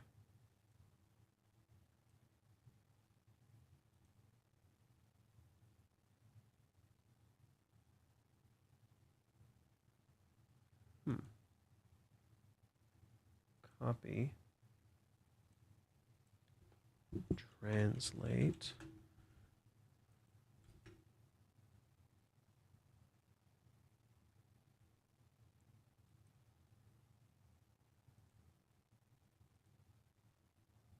I don't understand.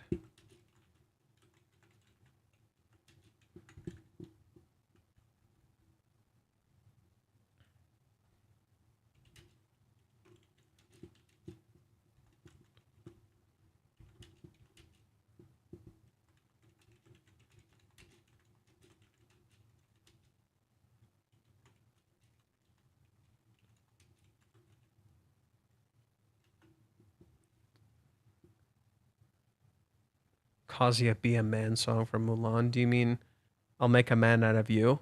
Is that what you're referring to? Now the real question is Kazuya male wife material. The Kazuya is pretty feminine. For necrophiliacs, being a dead is a condition. Lol. Oh my god. We're not gonna talk about that? That's fucked up and weird. How long have I been streaming? Damn, I ended up with 3 hours.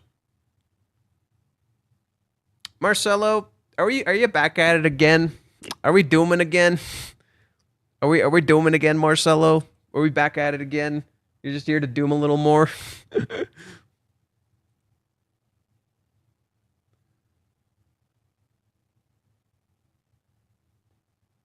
Okay, so I essentially got like 2 videos out of this. Okay. So they're answering. I don't understand what is omitted. I just want to know what the word Nikono means. Nikokano. Oh. Lawless bacon. That's not a warning. You don't need a. There's no. You don't need to do anything about that. He didn't say anything bad. Yeah, Lawless Bacon. He didn't say anything bad. He's just dooming. Yeah, there's no need to, there's no banning or warning right now. He didn't do anything wrong. Marcelo, you're fine. You didn't do anything wrong.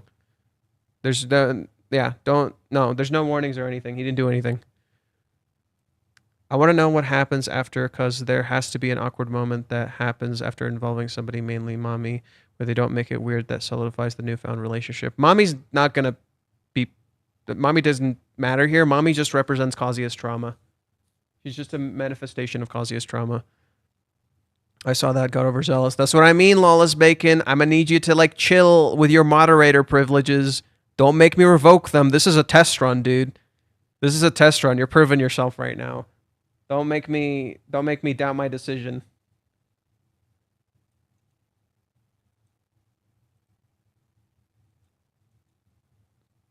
Okay. There's no word Nika Kano from Nishijo to Kanojo.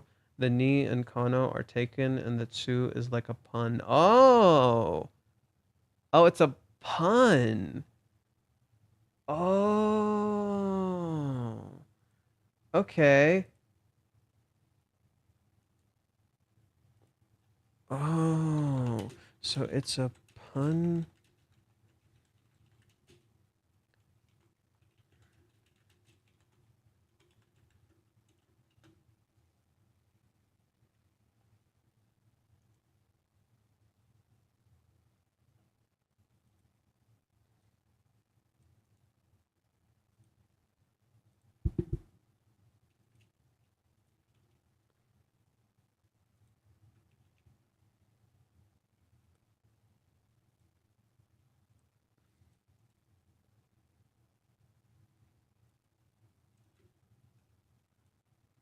So there's no word Nikokano from Nishijo to Kanojo.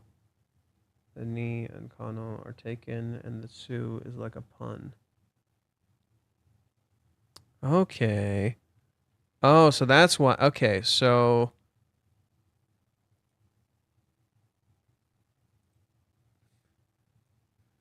if we go to the episode, oh wow, Shinji's pretty high. It only has 16K views, which isn't crazy, but it's still pretty darn high. So if we go to the latest chapter or the latest episode, yeah, it's just called Routine and Girlfriend. And then the title has like a hidden pun in there, I think. That's why it has Nikki Kano in that weird translation.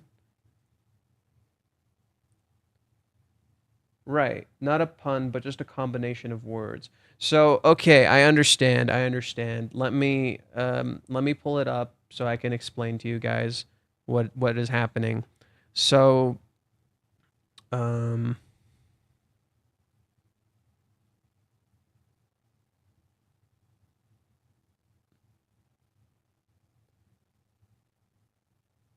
where is it? Okay, give me a sec.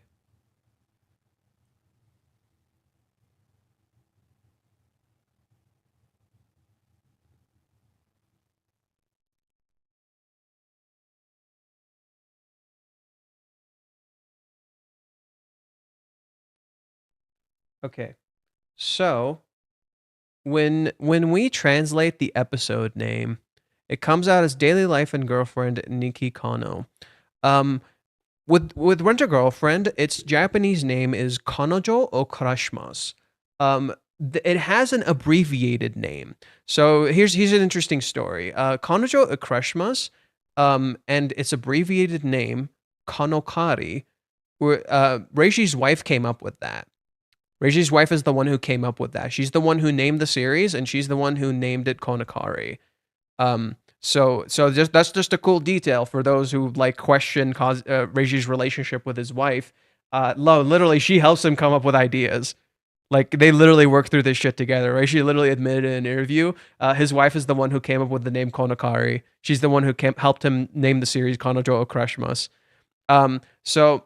Kanokari, the way it works is it takes Kano from Kanojo and it makes Kari from Okarishimasu.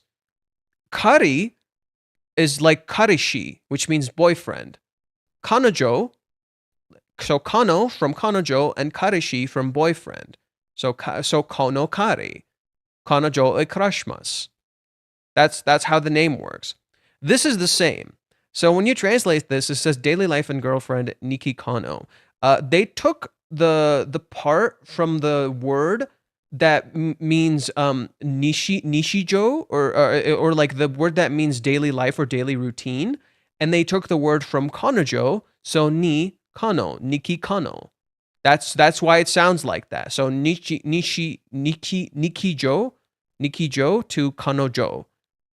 So that's why it reads Nikki Kano. They abbreviated the name like the series has name abbreviations. It's actually a very clever thing they did here. It's cute. So yeah, cool detail shared with you guys.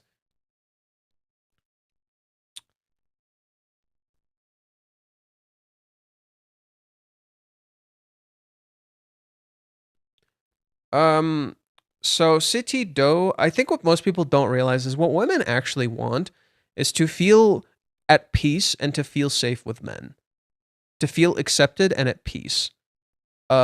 Because a lot of relationships, unfortunately, men need to be babied, they need to be taken care of. They're not like an actual partner that make the women around them feel safe. People don't realize this. People don't realize that most women, what they want is just to feel comfortable and safe with a man, to feel a sense of peace and comfort, that she goes to him to be at peace in contrast to the world around her. That's, in my opinion, I believe what most women want. From talking to a lot of women, from following a lot of women, from interacting with a lot of women. That's, in my opinion, what most women want, is just to feel peace and comfort with a guy. Not that they don't like a nice guy. It's not that they don't like a nice guy. It's just that you're just saying you're the nice guy who says nice things, but you're not. But are you going to be happy in the future? That's the problem. Kazuya is coming off like the nice guy who says nice things, but he's not going to be happy in the future. To Chizuru, it looks like he's sacrificing his happiness for her. That's how she's perceiving it, because that's how what he's literally doing. That's what Kazuya is literally doing. He is literally sacrificing his happiness for her, which is not what she wants. She wants to be able to give him something. She wants him to get something too. But Kazuya seemingly never gives authentic answers, is never honest, constantly sacrifices what he wants and constantly gives her what he wants. So to Chizuru, she's like, okay, he's being the nice guy who says nice things. He's not actually being honest to his own future. Kazuya has proven his love for her, but she wants to know what she can do to preserve it, right? And the way you preserve it is if you share in values, or you want similar things. That's how you preserve love. You want similar things. There's a clip from How I Met Your Mother that I saved earlier that like kind of talks about this perfectly. Let me see if I can find it.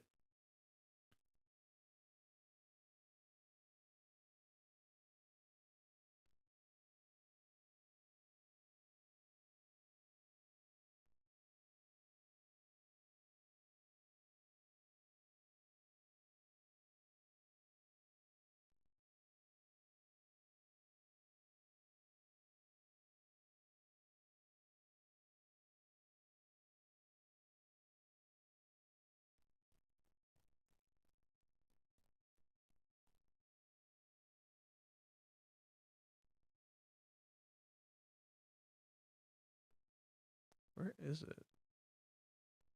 Okay, gotta make sure the audio's off.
Let me make sure I got it in the correct spot.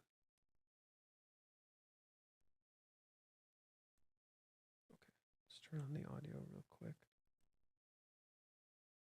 Haven't you always wanted kids? That was before I fell in love with you. Well, that's the thing.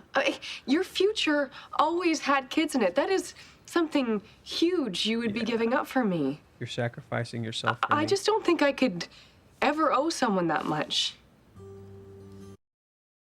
See what I mean? See what I mean? I'm scared that you'll wake up in a year or 10 or 50 full of regret. So I need you to be sure, okay? Literally what if we Chizuru's get married, thinking. Literally what Chizuru's thinking. you will never have children. Minus that. Minus that. Are you really okay with that? Minus the no children. Right? Minus that, minus the no children.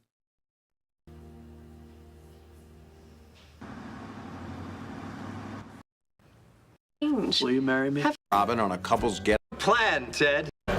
and Marsh. Not much. Your future, not much. Ever oh, I just don't think I could. It was a night. This is taking so long. That relationship ends up breaking up in the story because he becomes the nice guy who says nice things. He says he wants to marry her, but he's not actually considering the future. He's not actually fucking thinking about it. And what ends up happening, they end up breaking up. Spoilers. Are there still people hating on the series just because of 380? It's died down, but you know, like places like Reddit still at it. There are still there are still people reacting online. It's definitely still happening, but it's a lot less. It's significantly died down. The people who do like this series are kind of having a slight different view. I saw some people who like didn't like 380, but they did like what Kazuya was doing in the recent chapters. So yeah, Chibi Reviews is still at it, of course. Gigok, like again, he said the same thing as last time. Like he's just thinking of covering the series, but he didn't really mention much of what's currently going on in the manga right now. Like he didn't really talk about any of that stuff, so I don't really know. I just know like they complain about the usual stuff. But I don't really want to focus on Gigok because it's like, okay, he just had something nice happen right now. So I'm gonna just leave him the fuck alone. It's like let him enjoy that. I don't want to start anything when he's like going through that shit, you know. Like if he when shit's good for him, good for him. Like it's stuff like this that like is why I sometimes hesitate to talk about how content creators talk about this series, because I don't want to make them a target. Because there will be people, like if the video gets a lot of views, there will be people who will be like, those are bad people, and I'll literally put a target on their back, which is not what I want, because unfortunately that's what they kind of do to this series when they criticize it with the false information that they do. So that's not what I want to do to them. Like I don't want to approach it that way, and it makes writing about it kind of difficult sometimes, because it's like you have to be careful how you phrase things and how you say things and how you approach it, so they don't get like a massive wave of hate. Because in the end of the line, I don't think like a person like Gigok is a bad person. I don't think Gaunt is a bad person. I just think he's kind of an idiot. Like the big thing I'll say is like trash taste. The name isn't irony. It's real. The name wasn't ironic. That's what I'll say. But I don't think like I don't want to like put a target on him. Even Mother's Basement, like I like Mother's Basement, like he out of all of the things we've seen, his was the thing that really bugged me. Like actually made me kind of upset because it's intentionally wrong. And even then, I wouldn't want to make him a target or anything. That's not what I want. I may not like his content, and I almost may not like him considering how he's handling it. But I don't want to. I'm not here to put targets on people. I don't want to do that. And it makes it difficult to write and be honest and be frustrated because your words will often be misconstrued and interpreted that way. So it's one of those things where I have to just kind of write with honesty, and then just go from, and then just, you know, adjust it afterwards. I'll just have to write my honest frustrations and just adjust it afterwards in a way that can come off as meaningfully critical, but not intentionally placing like a target on them. Because unfortunately that might come off that way, and I don't want that. I think the ultimate thing I want to do with a video is to just be like, you're wrong about this series, and you're the way you're acting and your misinterpretations of it was that how with the way you're approaching it, you're causing the very problems you claim to be against. You're doing the very things you claim to be against, and in so doing, you have pigeonholed the series into what you think it'll be. Fate, you must agree with me that Reiji loves a very sadistic drama with a looping story. No, I don't. No, I don't. Why would you assume I just agree with you on that? I don't even know why you think that. Everybody comes in here and literally assumes like, oh, you must believe, you must agree Reiji is doing this, when literally the entire stream I'm telling you how he's not. The entire stream, I'm telling you how he's not. And y'all immediately tell me, oh, but he totally is. And I'm like, what the did you not hear a damn word I said? Did you not hear a damn word I said? You also didn't spell Reiji correctly. You spelled Heiji. I don't know why you spelled it like that. Thoughts on the art in the final episode? Actually, a lot better than I expected, genuinely speaking. It was actually pretty solid. There are times where Kazuya like doesn't look like himself. Like, here, I'll pull up an image that kind of perfectly reflects that. There are times where Kazuya just kind of does not look like himself.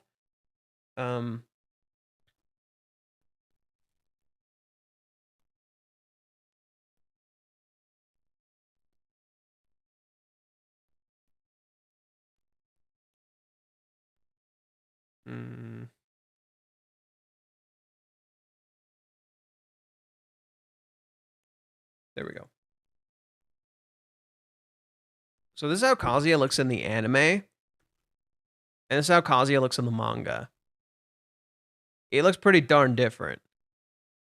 There's a lot more frustration on Kazuya's face, but granted, in this scene, Kazuya is frustrated. So it's like he's literally kind of like his emotions are coming out. But I do think he doesn't look quite the same, but they're kind of doing a decent job too. It's just something I really wanted to point out. It's like there's times where the characters don't look great, and there's a lot of times where they do look great. I think overall, love isn't real. Real love isn't easy, and easy and easy love isn't real. Yeah, I guess I can kind of agree with that. Yeah, I can kind of agree with that. Love is hard. Love is hard as shit. Love is not easy, dude. Like you will argue. Like literally just today at work, like I'm not gonna share the full story, but I heard a coworker without meaning to. And we had to talk about it, and I had to recognize like my own biases and perspectives on myself unintentionally made them feel hurt. And we talked about it and we cleared it up, and I apologized, and I'm like, I'm sorry. I think like my own perspective blinded you to you, and I hurt your feelings without meaning to. I literally experienced what the characters were experiencing. I was trying to help and unintentionally hurt someone. And it happens. That's just life, dude. Like, yeah, especially in today's generation where people want easy love. People want easy love. That's why they turn to turn to like romance anime to get waifus. They go to anime that like you can't dislike. Like I've explained, like look, I like Dress Up Darling in some aspects, but there are aspects of Dress Up Darling I don't like, in particular because the series is designed in a way where everybody is like, you can't hate Maureen. She's designed to not be hated. Her peers love her. She's super confident about this thing. She's literally an empowering figure for a lot of women. It's a good thing. And at the same time, I think in a lot of ways, she's literally designed to be liked. And while that can be a good thing, I think it makes for unrealistic characters sometimes. Where Maureen feels realistic at times, and then other times she feels like literally like a plot device. She's literally designed by her fundamental nature, from her literal physical design to the way that she acts, to the way that she speaks, to the way that she interacts with the world around her, to be liked. Everything about her is designed to be liked. And that, to me, is at times kind of unappealing. Because she's kind of like written like a perfect character. And I think there are no perfect people. There are no perfect characters. Even the good characters have something about them that you like. And I never once recall disliking Maureen's character. I don't dislike her in any way, shape, or form. There's nothing about her I dislike. The only like even when Maureen does something like seemingly bad, it's never framed as like actually something she did. The only times I disliked her was when the writing was weird. When the only times I disliked Maureen was when her writing was literally weird, and it was later points in the manga. It was like a much later point in the manga where it literally felt like a discount chapter 218. It felt like a discount chapter 218, and you see Maureen like literally crying like Kazuya's crying, and it was just like, what the fuck? It was just weird. But yeah, that's all, I guess. Like, I again, I don't hate Dress Up Darling. I just don't like the way people look at it and the idea behind that. That's what I don't like. The idea behind how people look at Dress Up Darling, the standard they set as a basis of Dress Up Darling. Rather, like, if you enjoy Dress Up Darling, that's great. If you enjoy Sonobisco Doll, that's great. I'm not here to tell you you should hate the series. My own perspective is my own, and that's fine. What I'm saying is that the basis by which we interact with stories should not always apply to other stories, because not all stories are the fucking same. That's all I'm saying. Uh, and I think that's just the big thing that I've just noticed with a lot of stories. Characters are written in ways to be liked, not in ways to that's what sets this series apart to me. That's what sets Rent a Girlfriend apart from other stories. The characters are not written solely to be liked. They are written to be human people who you can still root for, despite having things about them you may not like. They're still written to be human people you can root for, despite having things about them you may not like. And that's what makes them compelling, is that they are genuine and real, and they can hurt you, and they can also make you feel amazing. And that to me is far more interesting than a character that just always makes me feel good, because it's like constantly having a cake. Cake is good in moderation. I don't want a cake all the time. I need something else, right? And usually what they do to counteract that balance with having characters that are not hateable, or characters that are, not inoffensive, is that they will have things around them that are interesting. So like the stuff around Mari's character, and especially in how she interacts with Gojo, is what's interesting. The way she feels empowering works narratively because it's a story about inclusion. That's what makes Dress Up Darling so interesting, is that it's a story about inclusion. That's what I particularly liked about Dress Up Darling at the start and a little bit afterwards, up until a certain point. Dress Up Darling has this fantastic theme of inclusion through the things that we love. Marin being inclusive to Gojo in seeing the best in him, wanting to make Hina dolls. Marin being like, calling people out when they put down the things that you enjoy. I really like that. That's not something you can hate about Marin. That's something you can like about her. That like she gets angry and pissed off when other people like treat the shit that you love like trash, or like they play it off, or shit like that. It's not attractive. It's not hot. That's literally what she says. Us seeing other cosplayers and how they express themselves through cosplaying. Someone, for example, cross-dressing. That's literally part of that inclusion, that through this hobby, anybody can do this. Anybody can connect. Anybody can transform themselves and become, and do the thing that they love. I think that's such a cool idea. I do think, though, that the story never delves super deep into it. So, for example, what if you're maybe not in shape? Maybe like it kind of delves into that a little bit, but not all that much. Like they do it just a tad, where it's like, oh, you gotta compress your boobs or something, or other than that. But what if you're not in shape? What if like you don't have amazing, perfect cosplay that you can make? That would have been such an interesting writing motif for Dress Up Darling, where they had a character who doesn't have the privilege that Marin does through Gojo. And how that character struggles and wants to achieve this thing, and how she doesn't want Gojo to just give her an out. That would have been such a cool concept to explore. But I think that's my problem with Dress Up Darling, is it constantly tries to achieve higher and higher goals for Gojo, rather than looking at the people down below and having a contrast between the higher goals and the people down there, and how maybe Gojo can help those people too. It's basically, to me, it feels like Dress Up Darling operates on a singular line. And there's nothing wrong with that singular line until it kind of gets boring later. No offense. It does get kind of boring later.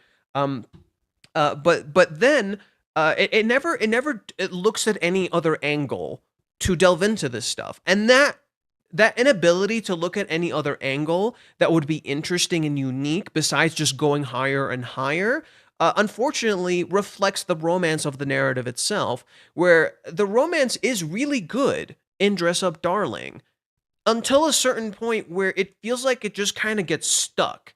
And it's because the author, in my opinion, I don't know if this was actually what was going on. I do know they did end the story abruptly.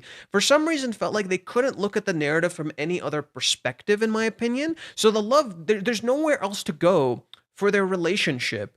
And it feels like it's just kind of stuck. And it feels like there's no other particular direction they can take it unless they just get together, which is ultimately what kind of feels like happens, where they have like this whole thing with Gojo where, he wants to reach her like he always has from the start, and it reaches like a breaking point or something. And eventually he just confesses, and you're like, oh, okay. And then they get together and then they feel like characters again. And then it just ends. And it's like, damn, that was abrupt. So yeah, there are interesting things in Dress Up Darling. I just feel like they're not explored as well as they could have been. I would have liked them to explore it more. I would have liked it to see how it impacted the characters and the meaning behind that. There's a lot of depth to Dress Up Darling.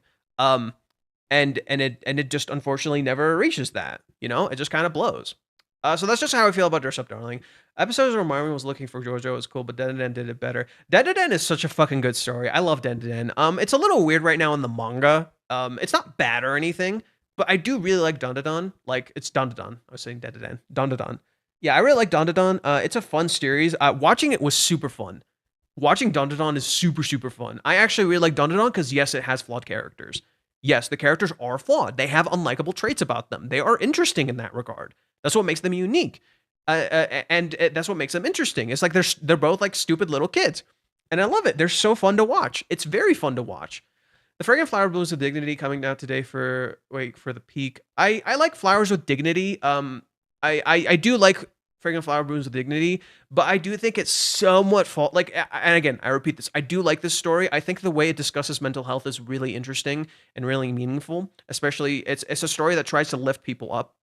The thing I don't like personally, again, it's kind of written in a way where every character is kind of likable and it's somewhat inoffensive. And there is drama, there is conflict, there are unlikable characters, but you kind of set them apart. You kind of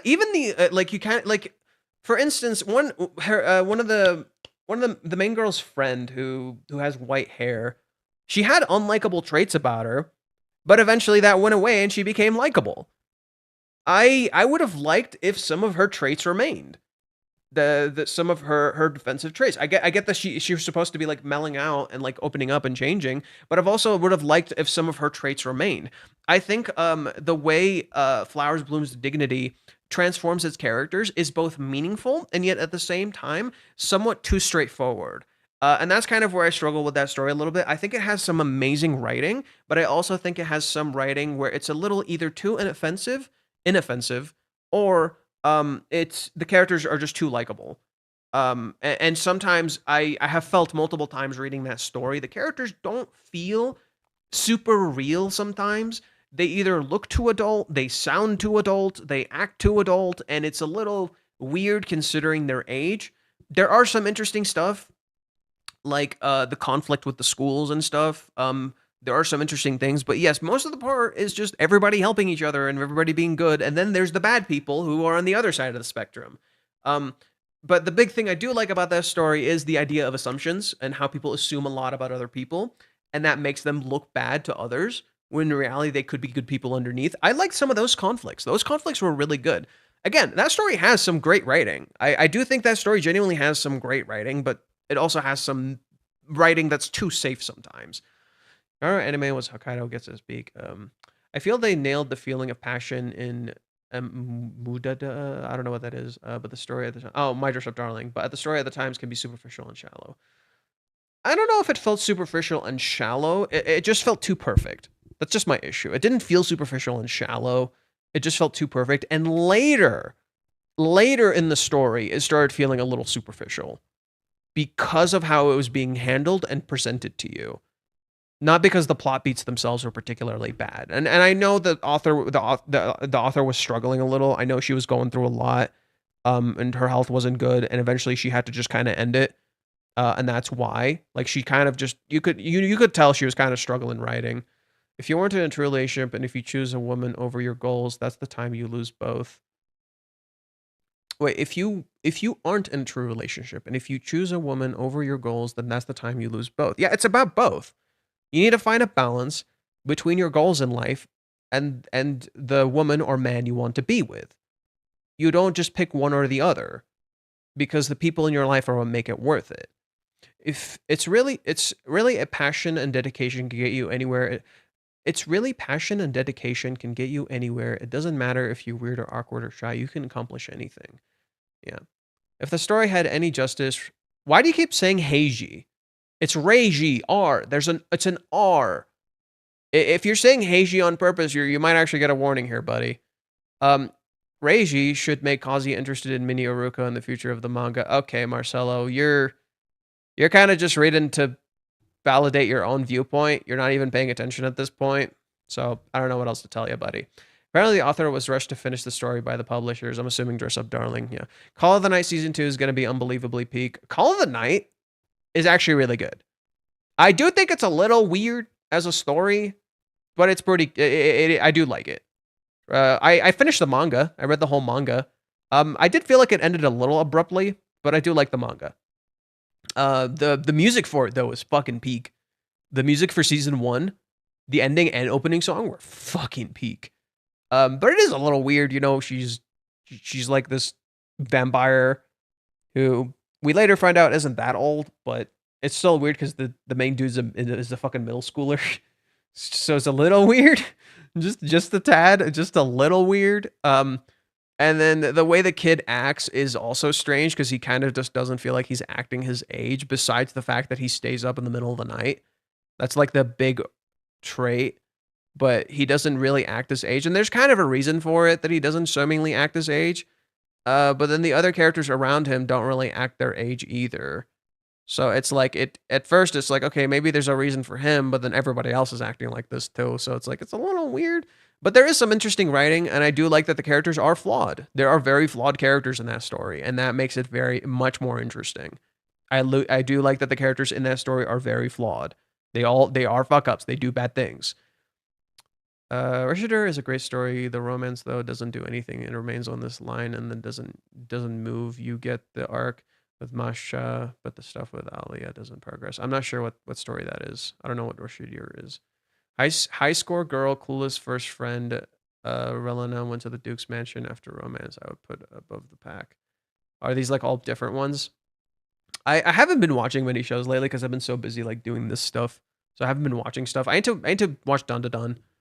I want to get back on that. I haven't been watching nearly as much shows lately, which kind of blows. But I don't know. I like to get invested in stuff. Dun Da Dun is a setup plot wise to be a hybrid between shonen action anime and romantic comedy. I think rather it's a shonen. It's a romance comedy disguised as a shonen action, which is weird to say, but I feel like that's kind of what it is. It's actually like literally a romance story disguised as a shonen action. That's what makes it kind of unique. It's like it literally gives all the action and stuff, but underneath it all, there's that relationship, and there's that element of relationships. Like relationships are kind of the core of that story, relationships and connections. I like the POS type character in media, the characters you love to hate or just purely hate. I'm not always a fan of that. They can be fun, but they can be forgettable. I'm like 50-50 on that. I do like those, but they're 50-50. Most romance anime is like Confess in the Summer Festival and Kiss at the Last. Then the anime will never get a season 2. It's true. It's so funny. Grand Blue Dreaming the Spice arc peak as well. I've yet to watch Grand Blue. Redundant. But okay, so wait, what's the difference? There's Grand Blue Fantasy, which is like a gacha that got a video game and has like an anime, and there's Grand Blue, which is just the isn't that the one where they get naked or some shit at the beach or something like that? I don't remember the details of that one. Redundant, but Love Shinobu and Other Delusions is really good, but highly recommend it. Probably my favorite anime of all time, tied with Kanokari. I'll give it a watch eventually. It's Alia sometimes hides her feelings in Russian. Oh, I know that one. Oh, yeah. That was okay. That one was okay. That one was like, eh. Everybody loved the shit out of that show. I just thought it was okay. I kind of stopped watching after a little bit. I got into like 5 or 6 episodes and just kind of stopped caring. I realized I didn't care. So I kind of just stopped watching. I thought the concept was interesting, but I noticed I didn't really care about the characters and the conflicts and the way the conflicts were playing out. I was just like, whatever. They're just in high school. They even did the romance. So they did the romance cliche where, oh, they knew each other when they were little kids, but one of them doesn't remember. Then they did the thing where, you know, she has this secret where she says her feelings in Russian, but the dude understands Russian. Haha, that's the twist. And then there's the sister character who wants to be with him, and it's like, it's literally kind of constructing itself like a harem, like on purpose, but then Alia is the main girl, and she's the one he like wants to be with and support. So it's just like, why even do the harem thing like that? Why even like literally it feels like it commits too much to tropes. That's just kind of the only issue. It just felt like it committed too much to tropes when it has a cool concept. And it just feels like the dude is just kind of constantly saving Alia from what I was watching, because it felt like she didn't, you know, she's presented to you as competent, yet most of the story she feels incompetent. And there's never a proper contrast established between them, where I never felt like she was actually competent at any point. It just felt like she was a mess, and the dude was always saving her, lifting her up, and I'm just like, she doesn't feel that particularly interesting. She always seems to be a total mess, and the dude is just doing all the heavy lifting. And the story doesn't do a good enough job of making you feel like why he's supporting her. It feels like you kind of got thrown into the middle of the story. That's kind of the weird part with that one. It felt like you just kind of got thrown into the middle of the story, and you're missing important key points. And I don't know if that's intentional, but it did kind of remove me a little bit from the experience. Call of the Night manga returning for a short run. Wait, it is? I thought it ended. That would be nice, though, because the ending didn't feel very satisfying. I kind of wanted more. Dandadan is a masterpiece. Don't ever change. It's amazing. I don't know about masterpiece. I think there's just some stuff about it that's like, but it is pretty good. It is pretty good. I just personal biases stop me from calling it a masterpiece. If it is a masterpiece to you, then fantastic. It's just personal biases stop me from doing it that way. Grand Blue is diving and drinking, but romance spice happens. Ooh. Are they like all college students, so they just get drunk and stupid and get horny? Ranked 11 manga-wise on my anime list. I don't give a shit about anime list, dude. Half the shit on there is like silly and goofy. Be cheeky, but Higa Hero is really good. Bro, the law's bacon. I'm about to ask you to ban yourself if you mention that shit again. I don't like that series. I've told you before. The only real thing that's oh crap about the show and manga is Alia's sister connection to the MC, which is very vast. Yeah, I kind of felt like there was something there. but I never committed enough to find out. Bro, one thing that sticks out with Spice and Wolf is when Lawrence goes, rather than love at first sight, I would rather see someone's affection for me to grow. Wow, that's kind of cool, actually. I mean, that's literally the idea behind Rent a Girlfriend, actually, I would argue. Insomniacs After School is really good. It's not finished, but we never get a second season. I'll be satisfied. Oh, yeah, I do remember that series. I read the manga a little bit, I think, but I never finished it. I kind of fell out of love, I guess, but it was interesting. It just wasn't clicking with me, that's all. Masha doesn't confess her feelings to Mashaki because she knows Alia loves him. Oh, is that like the sister? Good evening, Faye. Hope I'm still good. Yeah. You're still good. Nothing's wrong. You're late, Black Lance Joe, and Sir Gandalf report. If you really want a romance anime that isn't going to make you mad, just watch Fruits Basket. It's funny you say that. Fruits Basket made me mad. Fruits Basket made me quite mad. Like, honestly. There's a lot about Fruits Basket that I complain about because people put it up to such an amazingly high standard. It has some amazing shit in it. There are things in Fruits Basket I really enjoy. But it does remind me a lot of, like, Maison Ikkoku in certain ways. So Fruits Basket is like a weird reverse harem, sorry, it's a harem, just with the guys, not the girl. The girl surrounded by guys, and she's lifting them all up.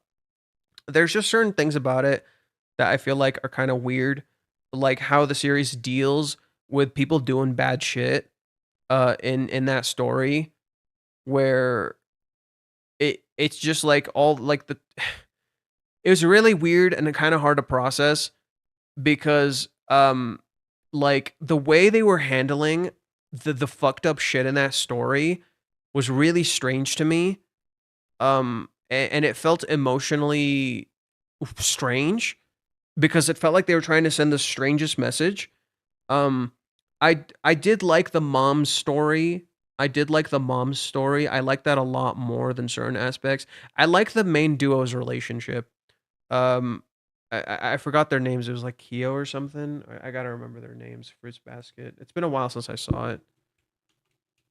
Baskets cast. Characters. My bad. So I like Toru and Kyo. I really like them, and I like the ending part of their relationship. Um, the was it Octo? I forgot what the head of the house person's name was, who treated them like shit. So I didn't like Shiguro Soma, and I think Octo is the abusive family head. I didn't like how Shiguro and Octo's relationship was. I felt that was kind of gross. Um, and like just overly toxic and very strange. And by the end of it, there's no like resolution to that. It just kind of stays toxic and strange and fucked up. And that was just kind of a weird choice for me. Maybe I missed something. Maybe like I missed something with that, and I was completely missing that. That shit was really weird to me. I found it fucking hilarious that every single person, except for like maybe one or two, had abusive family members. Almost every single one of them have the same exact parent dynamic of just bad parents treating them like shit. And I was just like, why are so many of these the same? I know that some of them aren't, but so many of them were the same, just bad parents. All of them. And I'm just like, what the fuck? What the fuck? I get it. Like the main girl's the only one who had like good parents, so that's why she's a good parent to them. But it's so funny that she's pretty much being their parent. And she needs someone to not she needs someone who makes her feel safe, and that's why Kyo's relationship with Toru ends up being so meaningful to me, because it's like, okay, she literally ends up with a person who actually wants to lift her up and be there with her, even though she still kind of is a parent with him. They still kind of lift each other up, and that's what made their relationship so meaningful to me. I wish we got more of it. I wish we got more of them being together, which was disappointing, but there is some good stuff there. I did like Fruits Basket. I binged the whole thing. I enjoyed watching the anime of it, but it was weird. It was kind of weird. Gate is getting a second season before 86 is Criminal. I don't remember much about Gate. It was a weird show. Please put them on. Takemi-san is ridiculous. Their MC makes Kazuya looks like a saint by comparison. That series is not really written to be taken seriously, in my opinion. Like and that's a weird thing to say. He makes Kazuya look like a saint by comparison, because Kazuya is kind of a saint. Like the dude is really fucking wholesome. He's just horny and like feels creepy about it sometimes, but he never breaks consent. Whereas with Takemi-san, it's just fucking weird. That series is just constantly like, here's horny, here's horny, here's horny, he's horny, here's horny, and it's not meant to be taken seriously in any way, shape, or form. Like the author literally draws like hentai of her on his fan box. He literally draws hentai of her, and he just names her something different, but it's literally the same character. It's straight up he just draws hentai of her. Nagatoro probably won't get a third season, my friend. Sims are hard. Sims her hard. It might. You never know. Takami-san is a classic example of weird shit without any real substance, like a Nagatoro gushing over magical girls. Like Nagatoro and gushing over magical... And Nagatoro does have substance. I disagree. Nagatoro does have substance. I don't know about gushing over magical girls. I don't think I've seen that one. Doesn't search it up or watch it. Forever hate Chibi for exposing it to me. Oh my god. I actually read the manga of Takami-san. So I know. I've been there. I've been in the trenches. I've read the manga of Takami-san. I was there. I was there when the scripts were written. Do not what was the fucking line?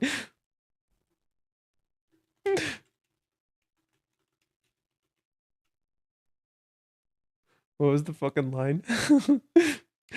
Do not cite the deep magic to me, which I was there when it was written. Literally me. Straight up. Do not cite the manga to me, which I was there when it was written. I was there when Takumi-san like fucking started, dude. I actually read that manga. It is so horny. And I was horny and I was just like, I'm just gonna read this. But eventually I just stopped kind of giving a fuck because it's just like whatever. But Nagatoro is good. I like Nagatoro. Nagatoro is nice. I disagree. Nagatoro is a good story. It has some good substance. First Basket is boring, lots of cliche character archetypes, and one-dimensional lead female. That's my hot take. I don't think she's one-dimensional. I think she appears one-dimensional. Toru appears one-dimensional. She's not one-dimensional. And it's because of how she thinks she needs to act. That's what made the ending meaningful for Toru's character, is that she literally finally gets to be herself with Kyo. And that's what made the ending kind of somewhat unsatisfactory to some degree, because I wanted more. I wanted to see how she acts around Kyo, how she gets to really be herself around him. That's the only issue I had, is like yes, there are character archetypes. You're completely right. It's there's parts of it that's clearly dated because when it was written. And the female lead appears, like Toro appears one-dimensional. She's not. She does have layers. It's just I don't get enough of these layers to really appreciate it, I think. That's the only issue. And there are meaningful shit. Like the story has a really great like what is it? Thing it wants to teach, which is empathy and acceptance, even to bad people. To treat them with kindness and love, and it's just I wish the story did more of that, you know? I wish other stories had that kind of love. I wish people understood that lesson and applied it to other stories. Considering Fruits Basket literally talks about like empathizing with other people and shit. And other stories don't do that. So, yeah, I kind of have to disagree a little bit. There are things about it I don't enjoy, but there are a lot of things about it I do enjoy. It's rather conventional and dated, but I thought it was cute. Love, oh my god, stop talking about fucking Love Hina. The more you mention Love Hina, the more I might not want to watch it. Grave of the Fireflies was devastating. I've yet to see that. I've heard a lot about Grave of the Fireflies, so I'm not sure. Lawless Bacon, it's weird without substance doing controversial shit for attention. What were you referring to? I don't know what you're referring to. I'll never stop being flamed for saying Fullmetal Alchemist Brotherhood is straight up trash. I stand by this. Bro, that take is trash. That take is trash. As someone who grew up watching Fullmetal Alchemist, that take is trash. I watched the original Fullmetal Alchemist. I read the manga, and I watched Brotherhood. Now there are parts of Brotherhood I'm not a massive fan of. It's not a perfect adaptation. People claim it's the best thing ever. It's a very solid anime to recommend. But there are parts of it I think that aren't handled well. In particular, Hughes's death. And there are parts of it that I do think are handled well. I think some of the music choices and some of the animation choices in the original 2013 release was much better. And so it's not a perfect show, but it's the closest thing to a perfect show to recommend to someone, where it has a complete narrative. It's very consistent and knows what it wants to say. In a sense, Fullmetal Alchemist is kind of like a perfect show, in a sense. And so, in a sense, it is one of the best animes you can recommend to anybody to get into, despite being dark. I completely disagree that it's bad. That's a terrible fucking take. As someone who grew up reading this manga, was there when it was serialized, and literally watched the anime, both of them, and even watched the terrible fucking movie sequel bullshit that was just not canon at all. Takumi-san is like it was written by a 13-year-old who just discovered porn. You might not be wrong about that. The fact that it's been almost 10 years since the Unital Ring arc SAO began and still isn't done is just mind-boggling, especially since it's the second last arc. Denmachi is so much better than SAO, it's not even close. Wait, isn't that How to Pick Up Girls in a Dungeon? I'm not gonna compare the two, but I don't like How to Pick Up Girls in a Dungeon. I found that show so fucking boring. I got really tired of it and just kind of dipped out. I was just like, literally, I don't feel the relationship between any of these characters. It doesn't feel real. Just all the girls are getting horny over the main dude. Mizuharu's cuteness in the thumbnail forced me to watch your live video. Yes, welcome. Thank you, Kana Hiyama, for drawing peak that it's bringing people in here. That's why I fucking love Kana. She draws absolute fucking peak that now we get people in here. Welcome. Welcome. Damn, this is wow, we really did not get many views today. That kind of blows. It seems like the main focus of my channel is people coming here specifically for the manga. So I think it would do me well to start bringing in some anime people. I think that's something I should start focusing on, trying to bring in some anime people, trying to talk about the anime and focus on that a little bit, trying to bring people through that. That way I can kind of diversify my audience while still continuing to talk about this particular thing that I enjoy.